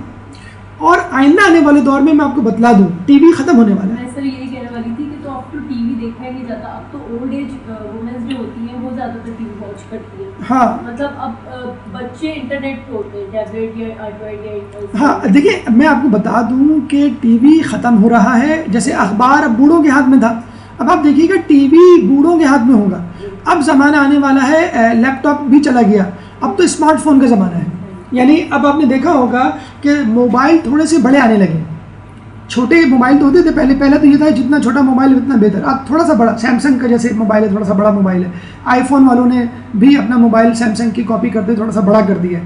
اب کیا ہے وہ جیب میں بھی آ جاتا ہے, اگر کوئی ویڈیو کلپ دیکھنی وہ بھی آ جاتی ہے. اچھا آج کل کلپس بہت لوگ ایک دوسرے کو پاس آن کرتے ہیں, ریلیجیس کلپ یا تھوڑی سی نیوٹرل کلپ جسے کہہ دیجیے. فنی کلپس ہوتی ہے, جیسے انگلش سیکھنے کے حوالے سے کوئی فنی کلپ. میں بچوں کے حوالے سے بات کر رہا ہوں. اگر بچوں کا اگر آپ نے مسلسل ریلیجیس کلپس دکھانی شروع کر دی تو لوگ کہیں گے بھائی امی کے جانے کا انتظار کرو, جب امی مدرسے جائیں یا شاپنگ پہ جائیں تو پھر ہم اپنی کلپس نکال کے دیکھیں. تو ٹھیک ہے آپ ان کے ساتھ بیٹھ کے نیوٹرل کلپ دیکھ لیں, آپ بھی تھوڑا سا چہرے پہ مسکراہٹ لے آئیں, نہ بھی آتی ہو تو چلو بھائی ٹھیک ہے بچوں کے ساتھ آپ نے دیکھ لی. تھوڑے سے سیٹیریکل تنقیدی حوالے سے, پاکستان کے حوالے سے کلپس ہوتی ہیں, وہ نیوٹرل کلپ جس سے نہ آپ کا ایمان جا رہا ہے نہ ایمان میں اضافہ ہو رہا ہے, صرف بچوں کو پک اپ کرنے کے لیے, ان کو ریلیجیس اس پہ لانے کے لیے تھوڑا بہت ان کو جو ہے تفریح دے دی, اس کے بعد آپ اس پہ جو میں ایرانی چینل کی بات کر رہا ہوں اس میں انگلش موویز ہوتی ہیں، چارلی چیپلن کی طرح پہلے زمانے میں ایک زمانے میں آتی تھی بغیر ڈائلاگس کی، وہ پوری سینسرڈ ہوتی ہیں. اگر آپ ان کو بیٹھ کے اپنے بچوں کے ساتھ دیکھیں تو اس میں کوئی ایسا سین نہیں ہوتا ہے کہ جس کے لیے آپ اس کو میوٹ کریں یا اس کو جو ہے وہ چینل چینج کریں. تو یہ کوشش کریں، جس کے لیے میں آپ کو بار بار کہہ رہا ہوں کہ آپ لوگ انگلش پہ بہت توجہ دیتے ہیں، خدا را فارسی پہ توجہ دیں. فارسی سیکھیں پہلی فرصت میں. آپ کے بچے پہلا اعتراض یہی کریں گے امی ہمیں فارسی تو آتی نہیں، ہم کیا چینل دیکھیں. 2-4 مہینے کی بات ہے، یہ آپ نے 2 مہینے کی چھٹیاں گزار دیں. ابھی بھی اگر محلے میں یا کسی کو فارسی آتی ہے، خود مدرسے والوں کو آپ کہیں، میں تو کہتا ہوں کہ سر ہمیں جو ہے کسی طرح فارسی کا کورس کروا دیں، مختصر ترین کورس، تاکہ آپ کی پرشین جو ہے وہ امپروو ہو اور ان چینل سے ان موویز سے آپ استفادہ کریں. تو یہ میڈیا ہے جو سارا ہمارا ایمان بہا لے جاتا ہے. دن بھر ہم نیکیاں کماتے ہیں اور وہ رات میں گھنٹے 2 گھنٹے میں ضائع ہو جاتا ہے. اور خود ایڈورٹیزمنٹ میں نے آپ کو بتایا وہ خود زہر قاتل بنے ہوئے ہیں. سر ایڈ میں میوزک آتا ہے بیک گراؤنڈ میں تو انہیں کیا میوٹ کرنا چاہیے؟ اب بہتر ہے میوٹ کر دیں. کچھ لوگوں کے ایڈ آتے ہیں تو آپ ہر وقت ٹی وی کیوں دیکھتی ہیں؟ سر ہم نے گھر میں چلتے تھے، اس کی بات کی جا رہی ہے، گھر میں چلتے تھے ایڈ تو آتا ہے. آپ گاہے مگاہے آواز لگا دیا کریں بھائی آہستہ کرو، میوٹ کرو. تو کیونکہ بنا تھوڑا بہت اثر تو ہوگا، نہ بھی ہو. بعض اوقات جو اس میں بیک گراؤنڈ میوزک ہوتا ہے وہ بہت ہی ماشاء اللہ ڈسکو میوزک ہوتا ہے کہ آپ کا جو کفگیر کا چمچہ تیزی سے چلنے لگتا ہے ایک دم سے. تو وہ آپ آہستہ آہستہ گاہے بگاہے کہہ دیا کریں. میں نے آپ کو بتایا نا کہ یہ ٹی وی چلتا رہے گا. یہ تو مولا کی روایت میں آپ نے کلپ دیکھ لی ہوگی، وہ جو صادق صاحب کی تقریر کی ہے کہ اس ہر گھر میں شیطان، ہر کمرے میں شیطان، اور چھت پر اس کی علامت، اور بلکہ گھر میں کیا جیب میں شیطان موجود ہے آپ کے. تو اب تو آپ کا جو فیس بک پہ مدرسہ القائم کا پیج ہے اس کے سائٹ پہ جو ایڈورٹیزمنٹ چل رہے ہوتے ہیں، کبھی کلک کریں تو آپ کو پتہ چل جائے کہ دنیا میں ہو کیا ہو رہا ہے. آپ کی جی سے لگ رہا ہے کہ آپ کو اندازہ ہے کہ وہ ایڈورٹیزمنٹ کس طرح ہاں وہ سب پریشان ہیں. وہ اسی وجہ سے کہ بھئی یہ دائیں طرف ہماری نگاہ کیوں مڑ جاتی ہے، بھئی ہمیں اپنا فہم. ہاں تو یہ دیکھیں اب بچوں کو وہ زمانہ آ گیا ہے. ایک کسی نے بڑا اچھا جملہ کہا تھا کہ بچوں کو کنٹرول نہ کریں، بچوں کو بتائیں کہ وہ کیسے کنٹرول کریں اپنے آپ کو. یہ ہے اصل تربیت کہ آپ کی غیر موجود بھئی آپ کیا کیا چیز بند کریں گے. آپ ایوو بند کر کے جائیں گے لاک میں، آپ جو ہے وہ تار نکال کے جائیں گے، کچھ نہ کچھ بچے کے ہاتھ میں آ جائے گا. اب تو وہ internet.org فری کیبل آ گیا ہے، فری انٹرنیٹ ہے، وہ لاگ آن ہو جاتے ہیں بچے. اور ابھی کچھ دنوں بعد دیکھیے گا کلاس 5 کلاس 4 کے بچوں کے ہاتھوں میں موبائل ہوگا. 9-10 کے بچوں کے ہاتھ میں موبائل آ گیا ہے. اور جس بچے کے ہاتھ میں موبائل آیا اور اس کی تربیت نہیں ہوئی تو سمجھ لیں وہ بچہ گیا. کیونکہ آپ کو جو جنک اور بنک قسم کے میسیجز آ رہے ہیں آج کل، جس طرح کی ویڈیو کلپس آ رہی ہیں، اب MMS کا دور شروع ہو چکا ہے کہ وہ ویڈیو بھی آ رہی ہوگی بات کرنے والی کی، تو اس میں تو بچے کی تربیت پہلے پھر موبائل.